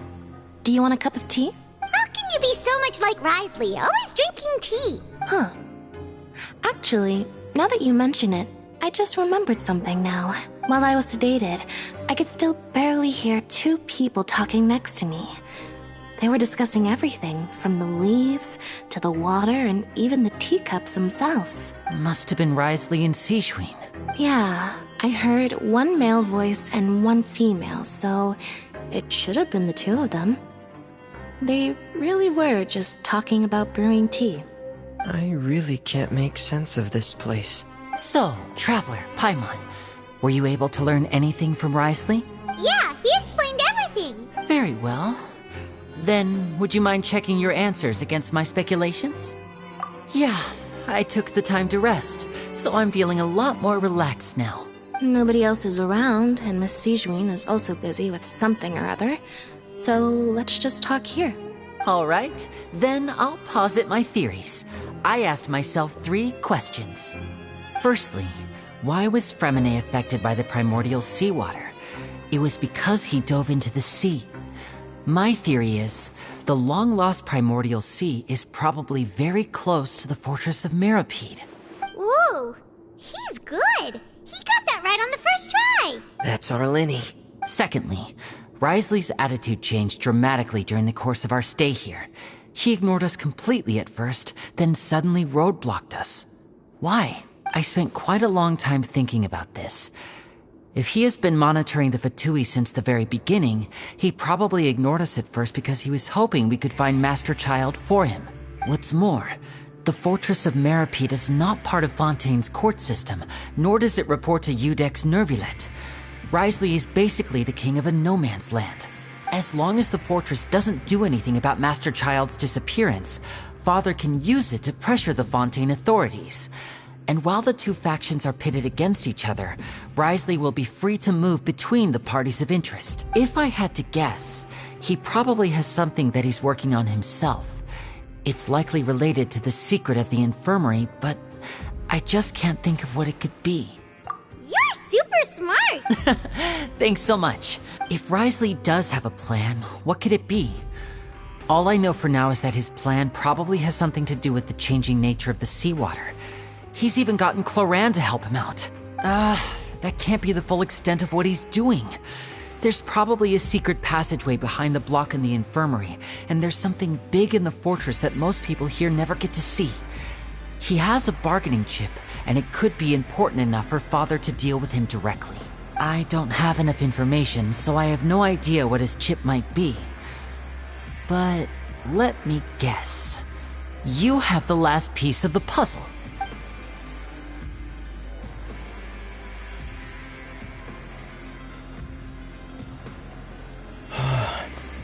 I can't believe it. The sea will engulf everyone. Just like the prophecy said. Could Risley have wanted to meet Father to figure out a way to deal with this crisis? If you remember, I once mentioned that Father sees the House of the Hearth as her base of operations, and she truly wants to resolve the crisis. But how could Risley have known that? Or perhaps he didn't know, and just wanted to bring Father over to his side? Which could be why he said he just wanted to negotiate. Yeah, that makes sense to me. I understand your concerns as well, Traveler. I'll figure out a way to pass this on to our father. No matter what, we're on your side. The 2 of you have already aided us far too much. We probably wouldn't be standing here right now if not for you. If you ever need anything else going forward, please come to the House of the Hearth at any time. Though you may not share the sentiment, after all that we've gone through together, the 3 of us basically see you as family now. You have my gratitude. Thank you for protecting Linny when it really mattered. And thank you for sharing the secrets of the fortress with us. We didn't think you were going to do it. Why are you being so formal all of a sudden? Paimon's hungry. Oh, you've done so much already. Go get some food. Alright, then we'll catch you guys another time.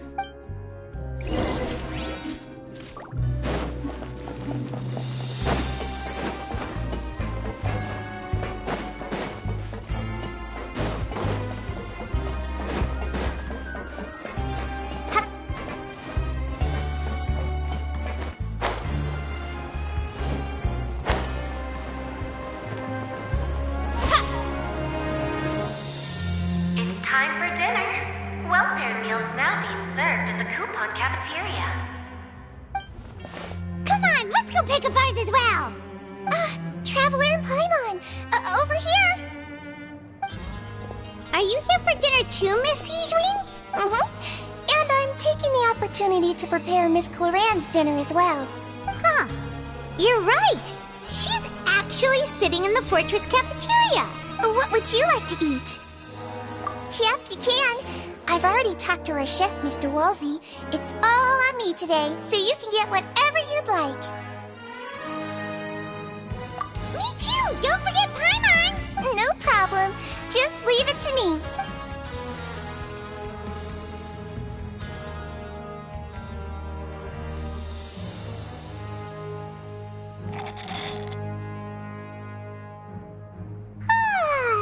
so delicious. Is this how it feels to be freeloaders? Wait a second, we did do plenty of work after all. Feeling full yet? How's the food? Delicious. I'm so glad to see you all so happy. Oh, see, the expression on your face just now? The muscle here just moved, which suggests that you're feeling quite relaxed at the moment. Sigewinne, do you do this to help your patients or to better understand human beings? A bit of both, I suppose. I'm a Melazine, which means I'm very different from human beings. I must know what you're thinking if I want to take good care of you. You're really good at taking care of people. Even though you're so short, you still talk and act like an older sister. Really? You're reminded of an older sister? That's great to hear. Oh, and what did you mean back in Risley's office? When you said that you were protecting Linny and his siblings as well? Oh, that. I just asked His Grace to look out for those children, especially that diver boy. I was getting a bit worried after hearing that something was wrong with the water. Thankfully, Clorand is very strong and managed to save him in the nick of time. His Grace also sealed the pipes after Clorand left, to make sure that Linny wouldn't impulsively chase after his brother. Although the path was blocked, we still stationed some guards there to stop anyone from approaching. They were instructed to only open the door once Miss Clorand had returned. Oh, and I was keeping an eye on Mr. Linny as well. We had to press him, but we couldn't allow him to be in any real danger. You were all super considerate and really thought everything through. It's just what we do down here at the fortress. At least this has been His Grace's style for as long as he's been the leader. Oh, I really wish Monsieur Nervula would come down here more often too. I feel like he'd like it here, with all the darkness and chaos. Get a good night's rest, you two. You both worked very hard.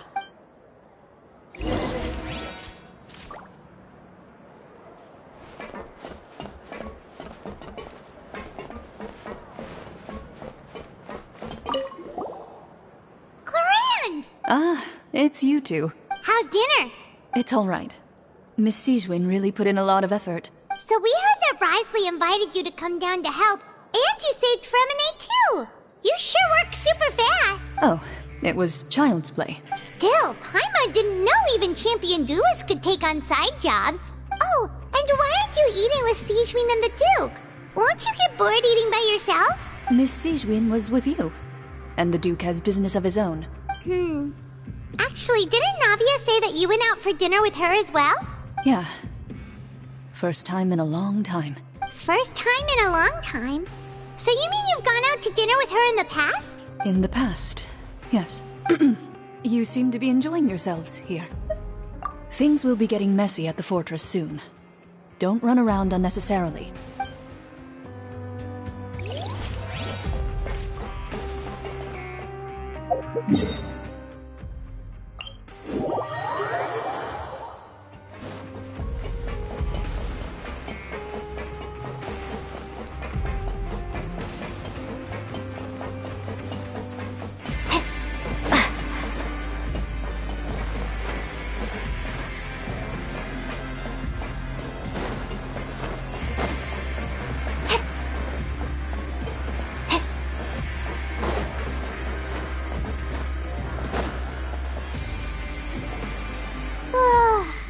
Has happened.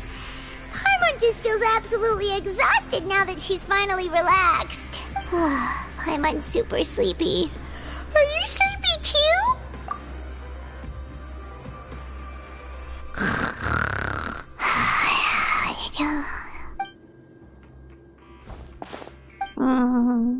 Delicious. Paimon wants seconds for free.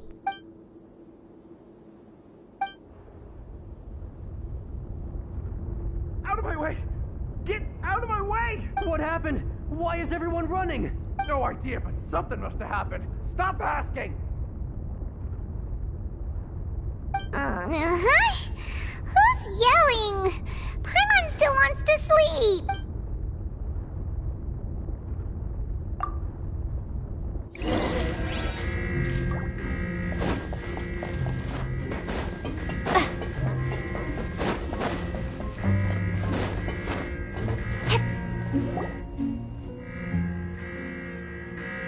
What happened? Why is everyone running around? Hey, what are you doing? No time to explain, mate. Goodbye. Hey, wait! What's wrong with these people? They won't even talk to us. They're here! Yeah, there you are! Oh, thank goodness! Quisto and Lavaroon, do you know what happened here? We came here especially to inform you. Something seems to have gone terribly wrong just now. His Grace is telling everyone to evacuate and get out of here. Lavaroon was saying you two are new here and you don't have many friends, so you might slip through the cracks. Haven't you heard all the stories like that? An evacuation is successfully completed, yet you only find out once you do a head count that 1 or 2 people are missing. Wait, weren't you the one who brought that up? Why is it suddenly my idea? Hey, shut up! Okay, whatever. The point is, you should come with us. Yeah, he said to get as far away as possible, upwards and outwards. Oh no, it can't be that thing! Whoa, wait, what? What? Hey, where are you going? We have to go find the Duke! You two just go and get out! Go on without us! Hey! Be careful! Attention! Please evacuate upwards and outwards, upwards and outwards. If you're already at the topmost layer, then try to move as far outwards as possible.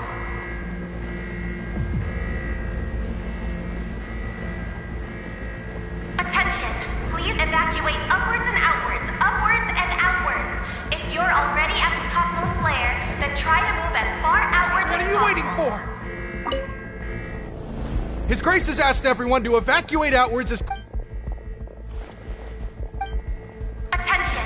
Please evacuate upwards and outwards, upwards and outwards. If you're already at the topmost layer, then try to move as far outwards as possible.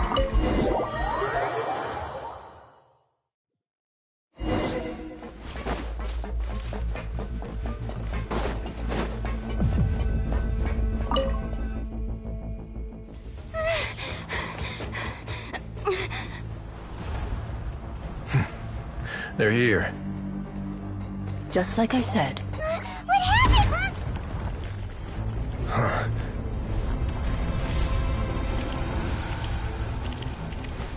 You're just in time. But be ready to run.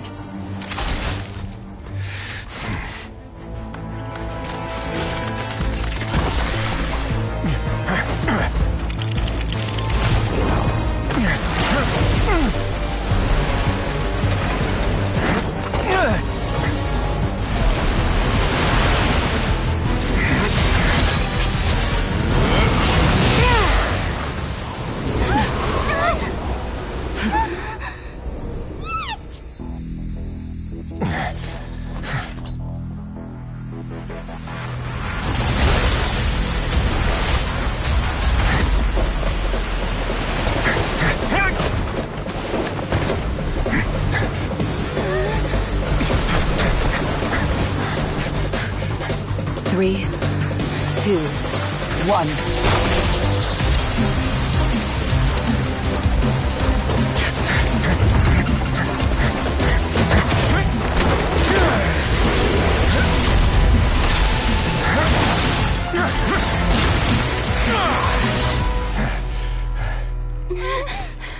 This won't hold it for long. Find Neuvillette. Tell him the defenses are about to collapse. Then what will happen to you? Until he arrives, we're the last line of defense.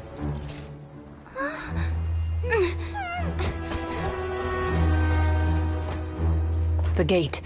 How long do you think it'll hold? That depends on us.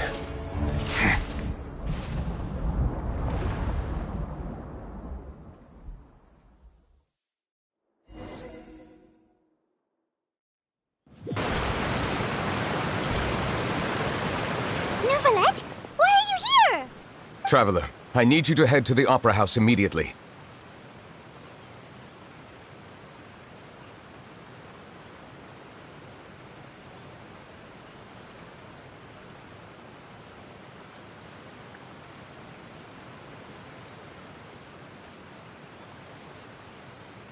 Farina will soon be meeting with the Knave there. You must protect Farina, and make sure she doesn't spend too much time alone with her. Will do.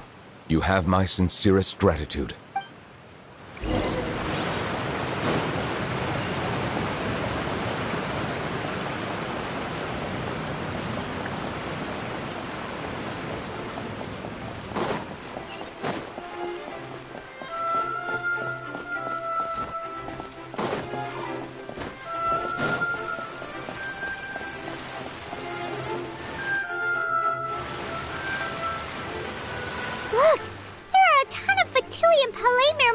people over there. The knave is probably here already. We need to hurry. Are you two the traveler in Paimon? Monsieur Nervalet has left instructions. Please follow me. Though I'm sure he's already explained, this should be a mostly cordial conversation, unlikely to give rise to violence. But it would be most appreciated if you could protect Lady Farina to the best of your abilities.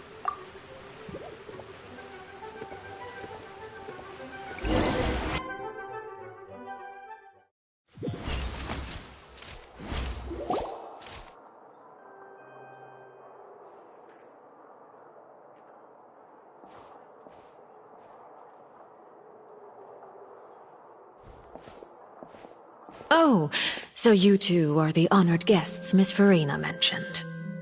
Of course, of course! How could they not attend a meeting such as this? I must always have 2 or more guests at my dessert table. Otherwise, the occasion would be too lonely and unbecoming of my station. It is my pleasure to make your acquaintance, traveler. I have heard much of your accomplishments. I am the Knave, one of the 11 Fatui Harbingers.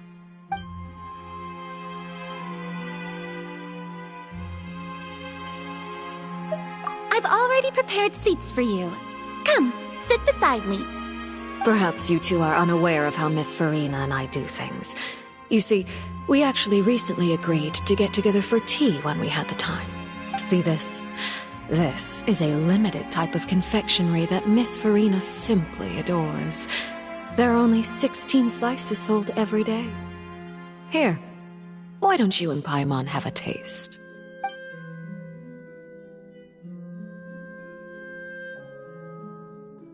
Traveler, what do you think of this cake? That's good to hear. So what Child said was on the mark after all. You do share a taste in desserts with Farina and I. I wonder how he's doing nowadays. You must have heard, right? He's suddenly gone missing. I'm really worried about his safety, you know. Here's to hoping that he's an excellent swimmer. Since we're talking about him, I feel like I should add something. His martial prowess really looked certainly pretty impressive, yeah.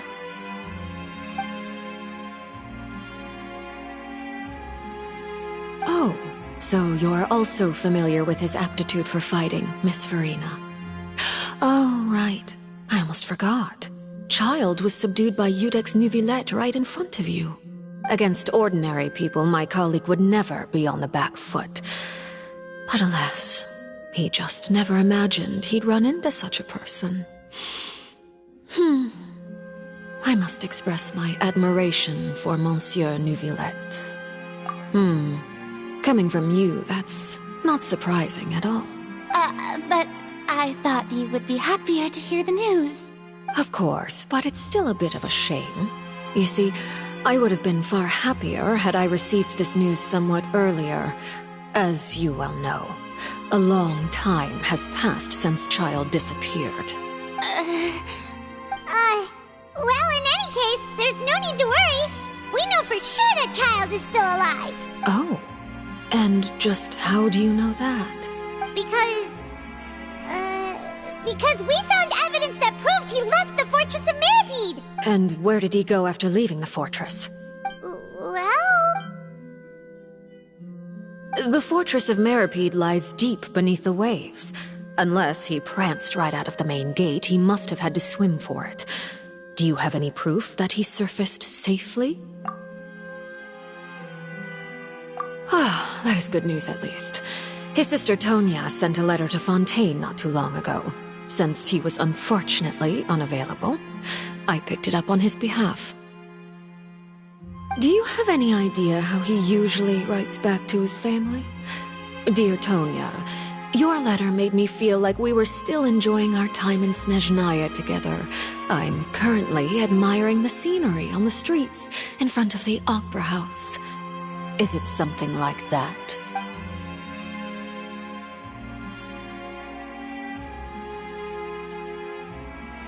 All letters tend to follow the same few formats anyway, right?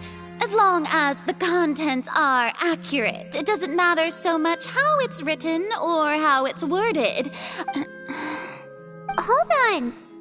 The water in the teacup is shaking. I suppose this is also a sign of things to come, Miss Farina. Huh? I don't quite understand what you're trying to say. Have we entered into the next stage of the prophecy?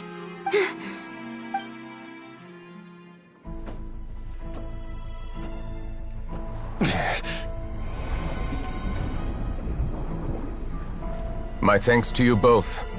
I will take it from here.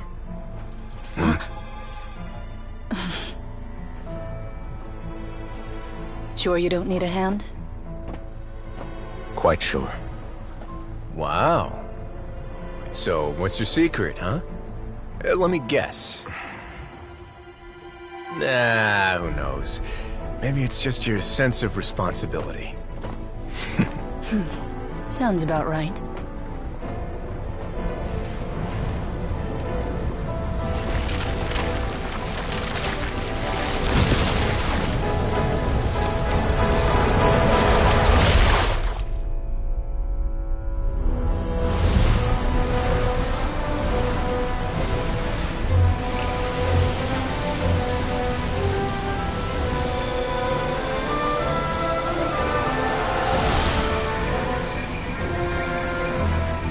Day may come when the prophecy is fulfilled, and the waters burst forth. But it is not this day! This ancient power could easily obliterate an entire race. A tsunami of fury would unleash endless catastrophe.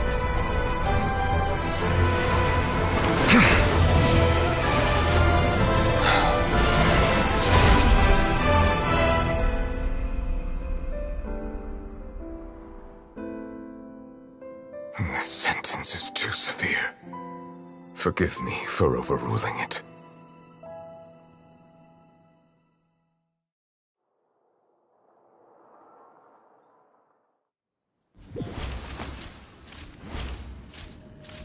All right. Seems like the problem inside has been suppressed. Let me guess, we're safe for now. Indeed. But only for now. I win this bet. You owe me a present. Very well. It was indeed just as you said. You made a bet? We made a bet on the size of your entourage.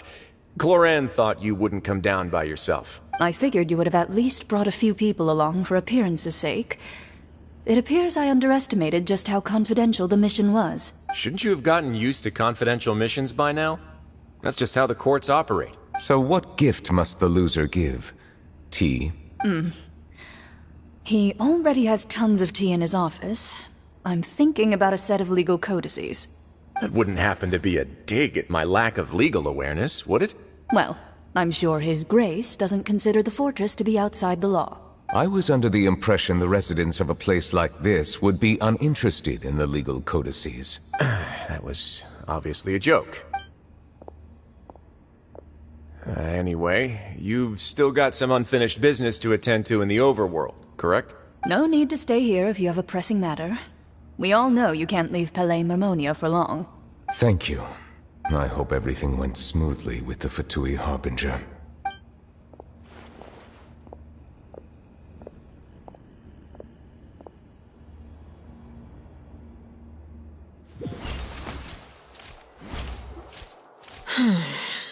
I must say, we've spent long enough playing house, Miss Farina. As the Hydro Archon, I am sure you understand the exact meaning of the phenomenon we just witnessed. Or should I say, that's what I originally thought. But looking at your expression, was I wrong? And you haven't a clue? What are you trying to say? At this point, I don't think there's any more need to speak as diplomatic representatives.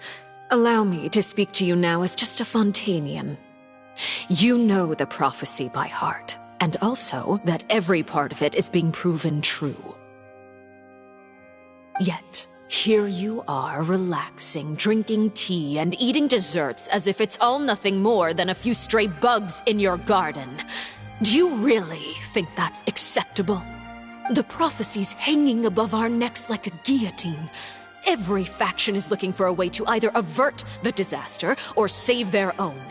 Even the orphans of the House of the Hearth have devoted everything to saving their homeland. But you? It beggars belief just how nonchalant and carefree you have been. From the very beginning, you, the god Focalor, you have utterly failed to take action. You're wrong. I've never ignored the prophecy, nor have I just been passing the time in self-indulgence. Retract your accusation and stop doubting the wisdom of the gods with such absurd conjectures. I am not alone in my doubts, you know. All the children of Fontaine may be harboring the exact same thoughts right now. Oh, great Hydro Archon. How are you going to save them? Save us? How are the people you've sworn to protect supposed to survive in a land that will soon disappear beneath the waves? I have my ways, and I've been working on them for all this time. Even if you look down upon me, you have no right to judge me. Fontaine will be saved. Even if I still cannot see the true future right now, as long as I continue on as I am, I will be able to hold my head up high.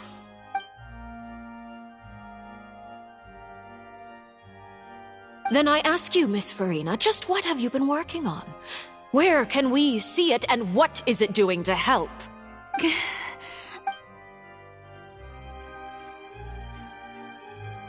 My machinations are just like the prophecy itself.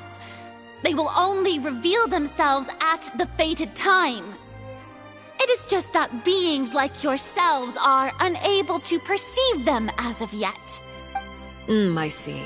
As a god, the proof of your labor always lies beyond prying mortal eyes. Allow me to be so bold as to ask another way. Would it be possible for you to tell us the parts of your plan that are not confidential? Such as your emergency response plan for the impending disaster? An emergency response plan? Oh, that look in your eyes. Have you not even prepared one of those? The emergency response plan is also strictly confidential. Then allow me to jog your memory. Miss Farina, what is the purpose of your Oratrice Mécanique d'Analyse Cardinal? And what do you plan to do with the massive amounts of indemnitium that has accumulated over the years? The Oratrice? It's just like it appears to be. So you also have no idea. If I'm not mistaken, someone's using it to prepare for something. But unfortunately, it would seem that someone is not you, Miss Farina. I first caught wind of this when Linny tried to investigate the Oratrice in the Opera House. You see, even just getting close to the core contaminated him with an extremely large amount of indemnitium. But even if that had nothing to do with you, then what could you possibly be working on, oh great Hydro Archon? Oh, right. I almost forgot. Udex Neuvillette is not at the tea party with us today. Miss Farina, I suppose you must have ordered him away to take care of some troublesome business. Yes, that's exactly right. Please keep it a secret for me. Of course I will. Although, I must say, Miss Farina, you seem quite insecure without the Udex by your side. Oh, very well. Let's stop that conversation here. There are still a few slices of cake left, so please, help yourselves, everyone.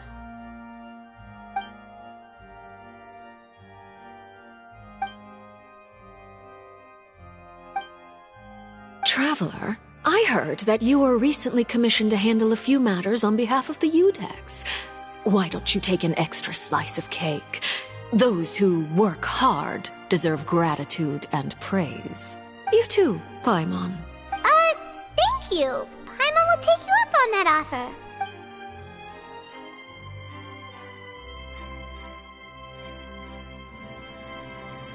Oh, Paimon's super full. That cake was great. If it's on my tea table, it must be of the highest quality. Yes, and we must thank the knave for bringing these over as well.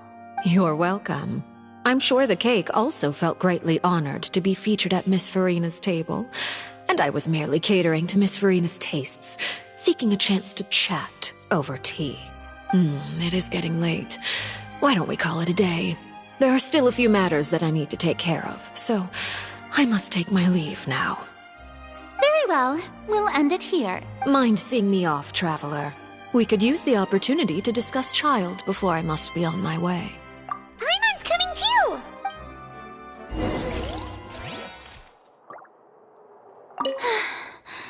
The tea party turned out to be even more difficult than I'd imagined.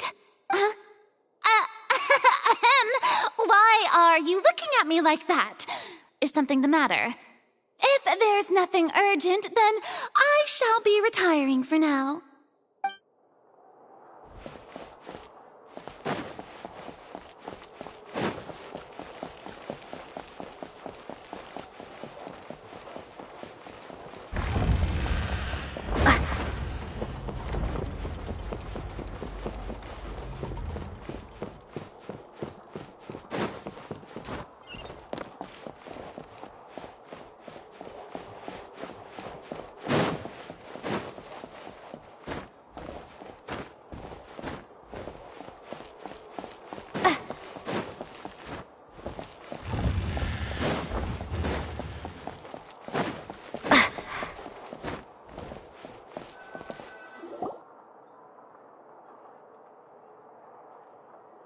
I'm glad that you were willing to come with me. Of course, Child was just an excuse. I have no interest in your dealings with him. That's what Paimon thought. You lent your aid to the children of the House of the Hearth. As their father, I would like to express my gratitude. That was all. Formal topics should be discussed in formal settings, and informal topics in informal settings.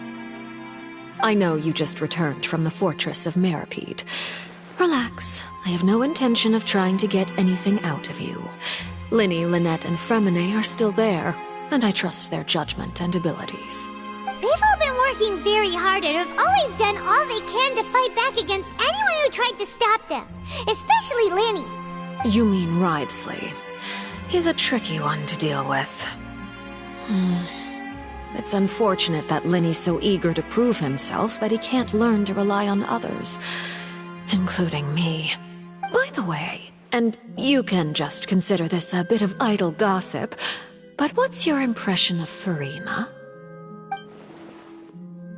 You are outside of our disputes, and the freest person in all of Fontaine, able to move around most easily. Allow me to share my perspective with you. And that's everything that happened during the trial. Master Child was declared guilty and immediately transported to the fortress of Meripede.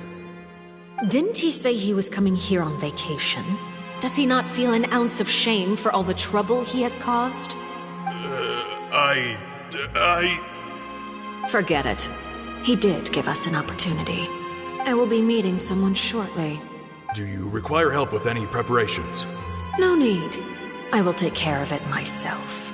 I need to meet with Farina, the Hydro Archon. She is at the heart of Fontaine. But what's fascinating about her is that she often seems more like a celebrity than a working Archon. Oh? Come over here, you little critter, you! You dare to run from me? Stop right this instant! My goal is just to discover the location of the Gnosis. But I didn't expect the chance to approach Farina to be handed to me on a silver platter. This is so easy, it's actually making me a bit suspicious. Anything left unguarded is usually just bait. But no one will blame someone for taking the bait. After all, from the moment it was attached to the hook, The bait is meant to be sacrificed. It's just as I guessed in the second before I struck. The Hydronosis is not currently held by the Archon. In fact, this Archon doesn't seem like a god at all.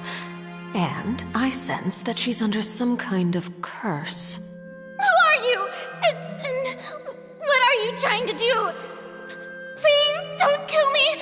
I'm begging you, please! The fear in her pupils is genuine, so perhaps she's not bait after all. Either way, targeting her has lost all meaning.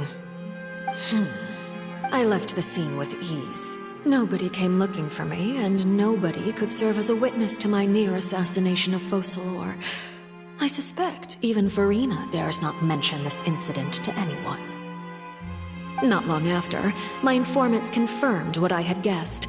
After returning to her quarters, Farina quietly cried alone. She was so scared that she could not sleep that night, nor could she even bring herself to eat her cake. There's no doubt that there's something wrong with her. I began to entertain the possibility that she is not the true Hydro Archon. Perhaps Iudex Neuvillette is actually the genuine article. I have to find the Gnosis. If the Neuvillette hypothesis is correct, he is probably in possession of it. Alternatively, it might have been hidden in a place that's hard for ordinary people to access. Yes, Father. My dear children, please speak. News from the fortress of Meripede. Master Child has gone missing. On top of that, the contacts and guards we bribed at the fortress have all gone quiet as well. Probably the handiwork of that Wriothesley. I'm afraid so. This is a good opportunity. The value of a Harbinger is much higher than most would imagine. We now have an excuse to exert diplomatic pressure on the Fontaine authorities. Set up a meeting for me.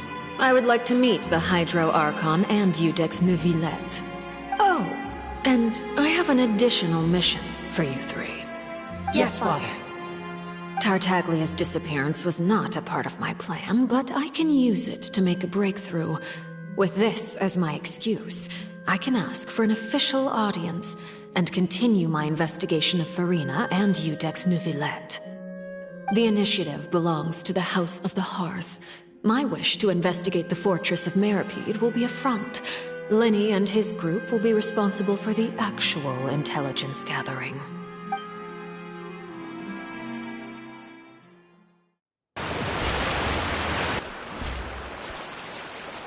You should know the rest. Lenny's group is quite close to you, so they wouldn't have hidden anything from you. You attacked the Hydro Archon? It wouldn't mean anything, even if you shouted it from the rooftops. After all, even Farina herself is still pretending that nothing of that sort ever happened. Alright then.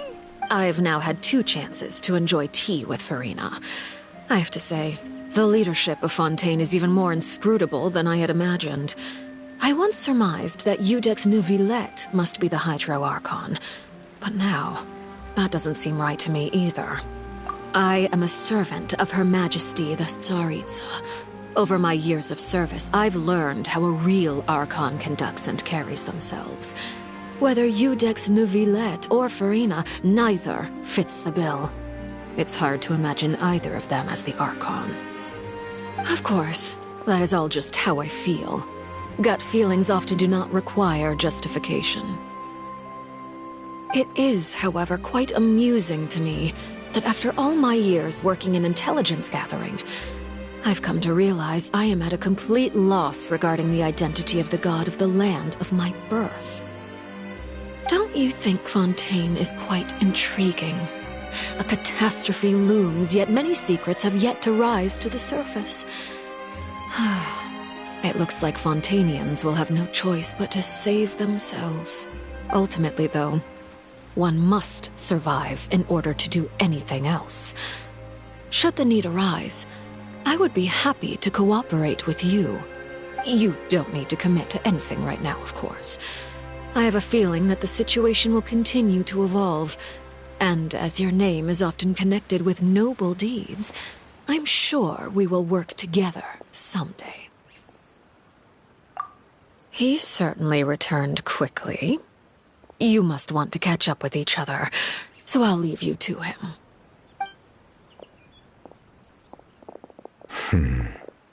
Neuvillette, is it over? For now, yes. But this issue will prove quite thorny in the long term. I'm concerned that sooner or later the prophesized events will occur. Thank you for protecting Furina. To put it simply, I used my power to force back the primordial sea and reseal the sluice gate.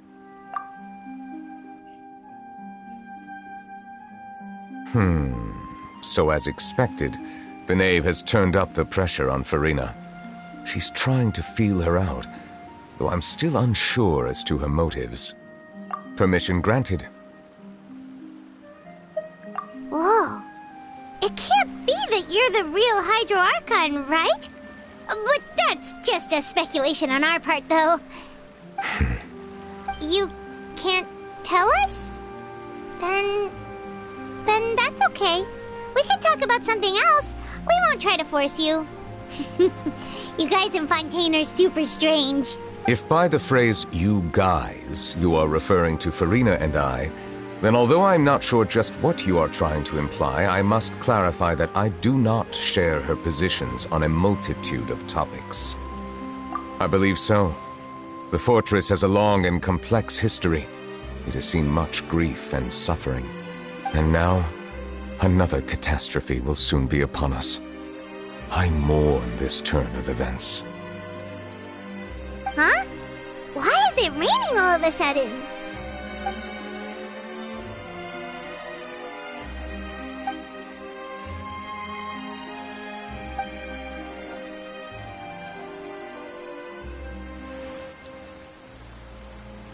You may be closer to the truth than you think. Oh? And what are you thinking? The dragon of... what? Huh? Please do not be so surprised. Furina?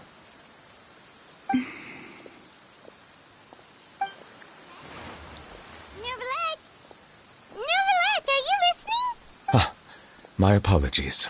We were just guessing randomly. We didn't guess right, did we? You're not actually the Dragon Sovereign of Water, right? Well, if you don't want to confirm or deny... You guessed correctly. I sincerely hope you'll be able to keep this a secret for me. Right, of course. We'll definitely help you keep it a secret. There's still something Paimon wants to ask you, though. Please, go ahead. Well, if you are the Dragon Sovereign of Water, and you were able to force back the primordial sea from the fortress, then since Fontaine's prophecy is all about seawater, couldn't you just use your power to solve the crisis?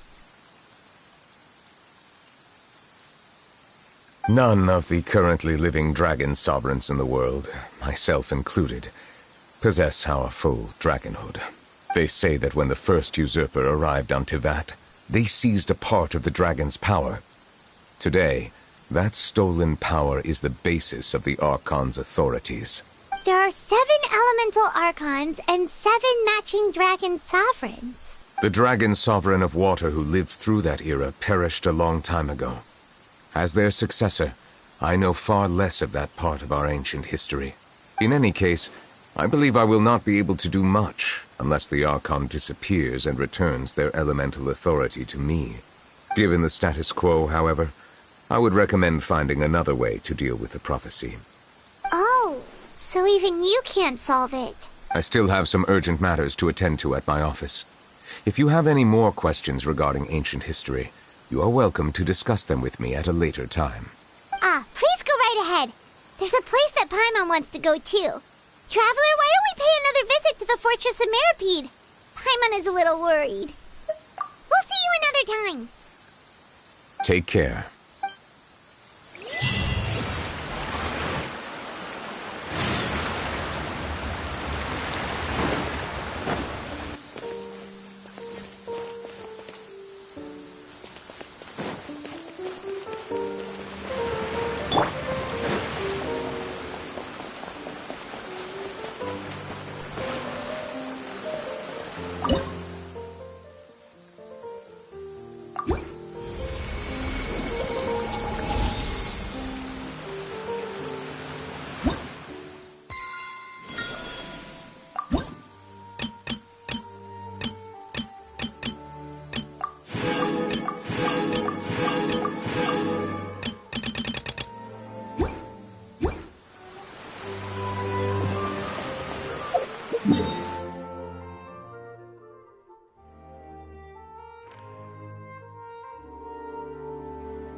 Now guess, what suit will this next card be? A bare-teeth cat? Well, well, look who it is. Traveler, Paimon. Hello, everyone. Looks like you're recovering nicely from it, eh? Mm-hmm. Thanks to everyone's support. Oh, right. I managed to work up the courage to thank Miss Clarant in person. Whoa, how did she react? She told me that it was nothing. It was as if saving a life wasn't a big deal to her at all. She also told me not to worry about it. She didn't want to stress you out, that's all. She's right, and it's best not to dwell on it. Yeah. Okay, but check this out. We went back to the opera house and we met the knave. You met Father? Did she say anything to you? She said a few things that were, a bit hard to understand. And also that she's looking forward to working with us in the future. Her attitude towards you is even better than what we'd imagined. That's fantastic. You should believe her. She has her own way of doing things, and she'll do everything in her power to help those she considers close, which now might also include you. Mm-hmm. Father is very capable, and also trustworthy. Oh, Paimon just remembered that she thought Lenny was a bit too proud as well. She said that you should learn how to rely on others sometimes. Got it. That does sound like something that Father would say. Hey! Are you going to stay here for the next few days? Looks like it, yeah. Excellent. I will host a tea party. For real? Then Paimon wants another serving of cake.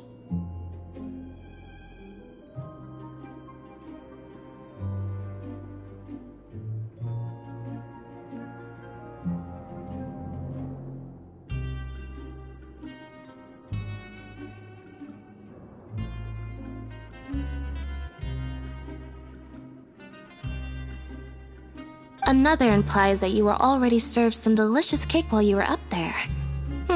How lovely.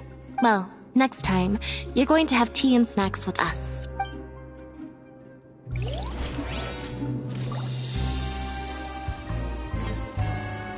We should start preparing that. Oh, that's a great... I'll help you set it up.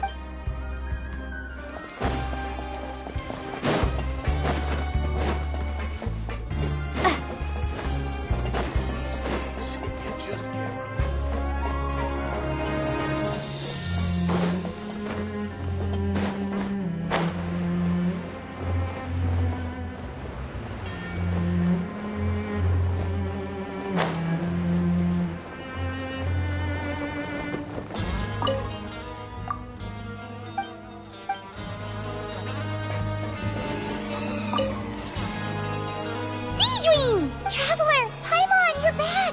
Are you still doing alright? Did either of you get hurt? We're fine, but what about you guys? It was such a huge mess. How bad was it? A few people sustained superficial injuries, but that's about the extent of the damage. Monsieur Nervulette paid us a visit. It was all thanks to him that we managed to suppress the crisis for the time being. Of course, we must also thank you for the help you provided. How did Nervulette know that he was needed here? Well, Monsieur Nervulette has strong resonance with the hydro element. When the water level rises, he can feel the waves produced. I ran into the bombshell bros while bandaging the injuries of the wounded. They were mumbling the whole time about how you just ran down without a word. I'm so relieved to see that you're both alright. If you're not too pressed for time, please stay with us a few more days. Just let me know if you get a craving for any particular dish, so I can have Mr. Walsey get your meals prepared. Oh, and please feel free to visit the infirmary for a break at any time. I'd like to take the opportunity to spend some more time observing your facial muscles as well. Your happy smiles are quite contagious, you know. They're so memorable, and I've missed them immensely while you were gone. If you can find the time.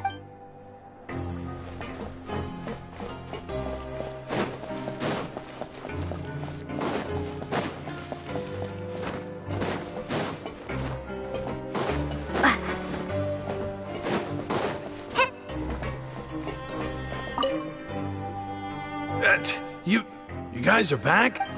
You guys didn't get caught and thrown back down here, right? And here I thought you'd managed to escape from jail during all the commotion.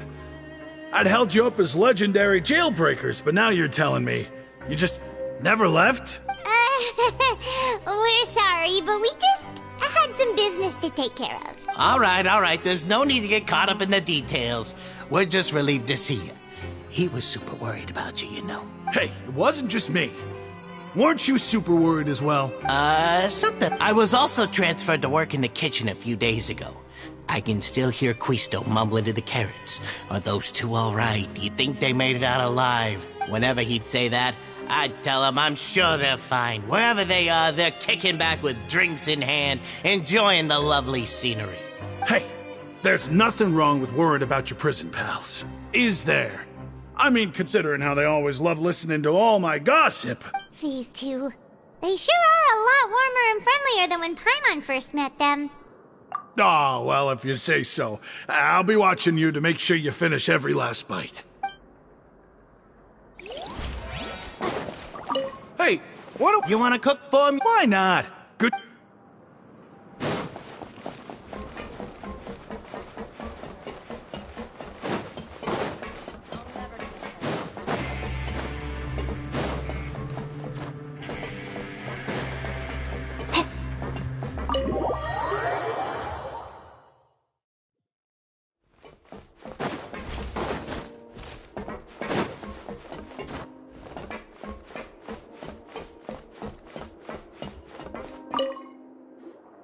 Courier, Miss Sijween told me you still haven't eaten. Yeah, I was working on something, so I forgot.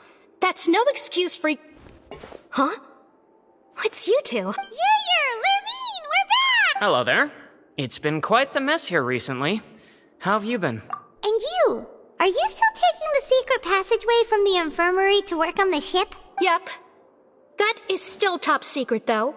So don't say a word to anyone. It can be a bit annoying when there are lots of people in the infirmary, but I still prefer taking that route over the one from the Duke's office. I mean, the infirmary does make it easier for you to slack off. Oh, yeah? Then why are you also here so much? You two really are just using your jobs as a cover for your relationship, aren't you? Not at all!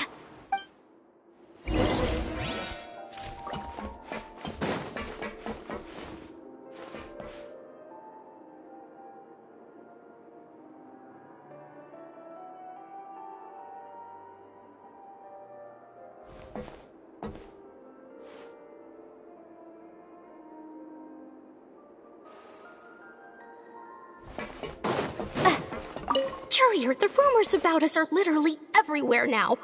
Please do something about it. But it's not like I caused them by myself.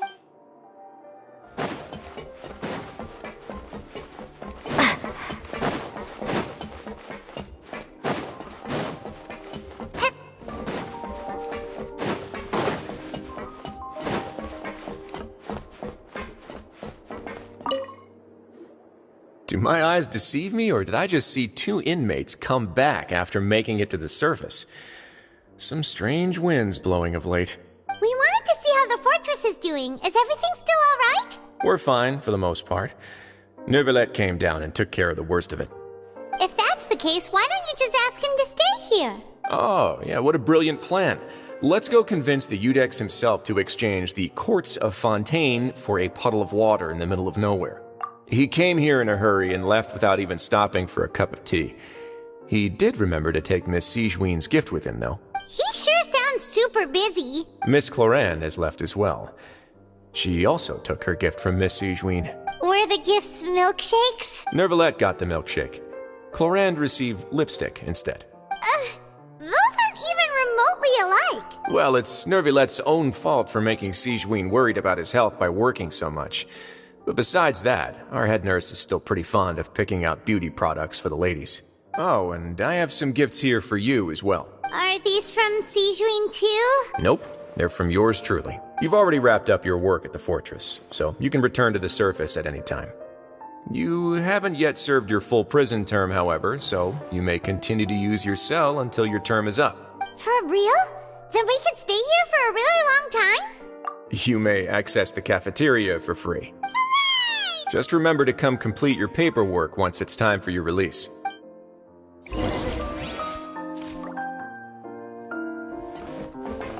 Your file can't be closed until we've completed your paperwork.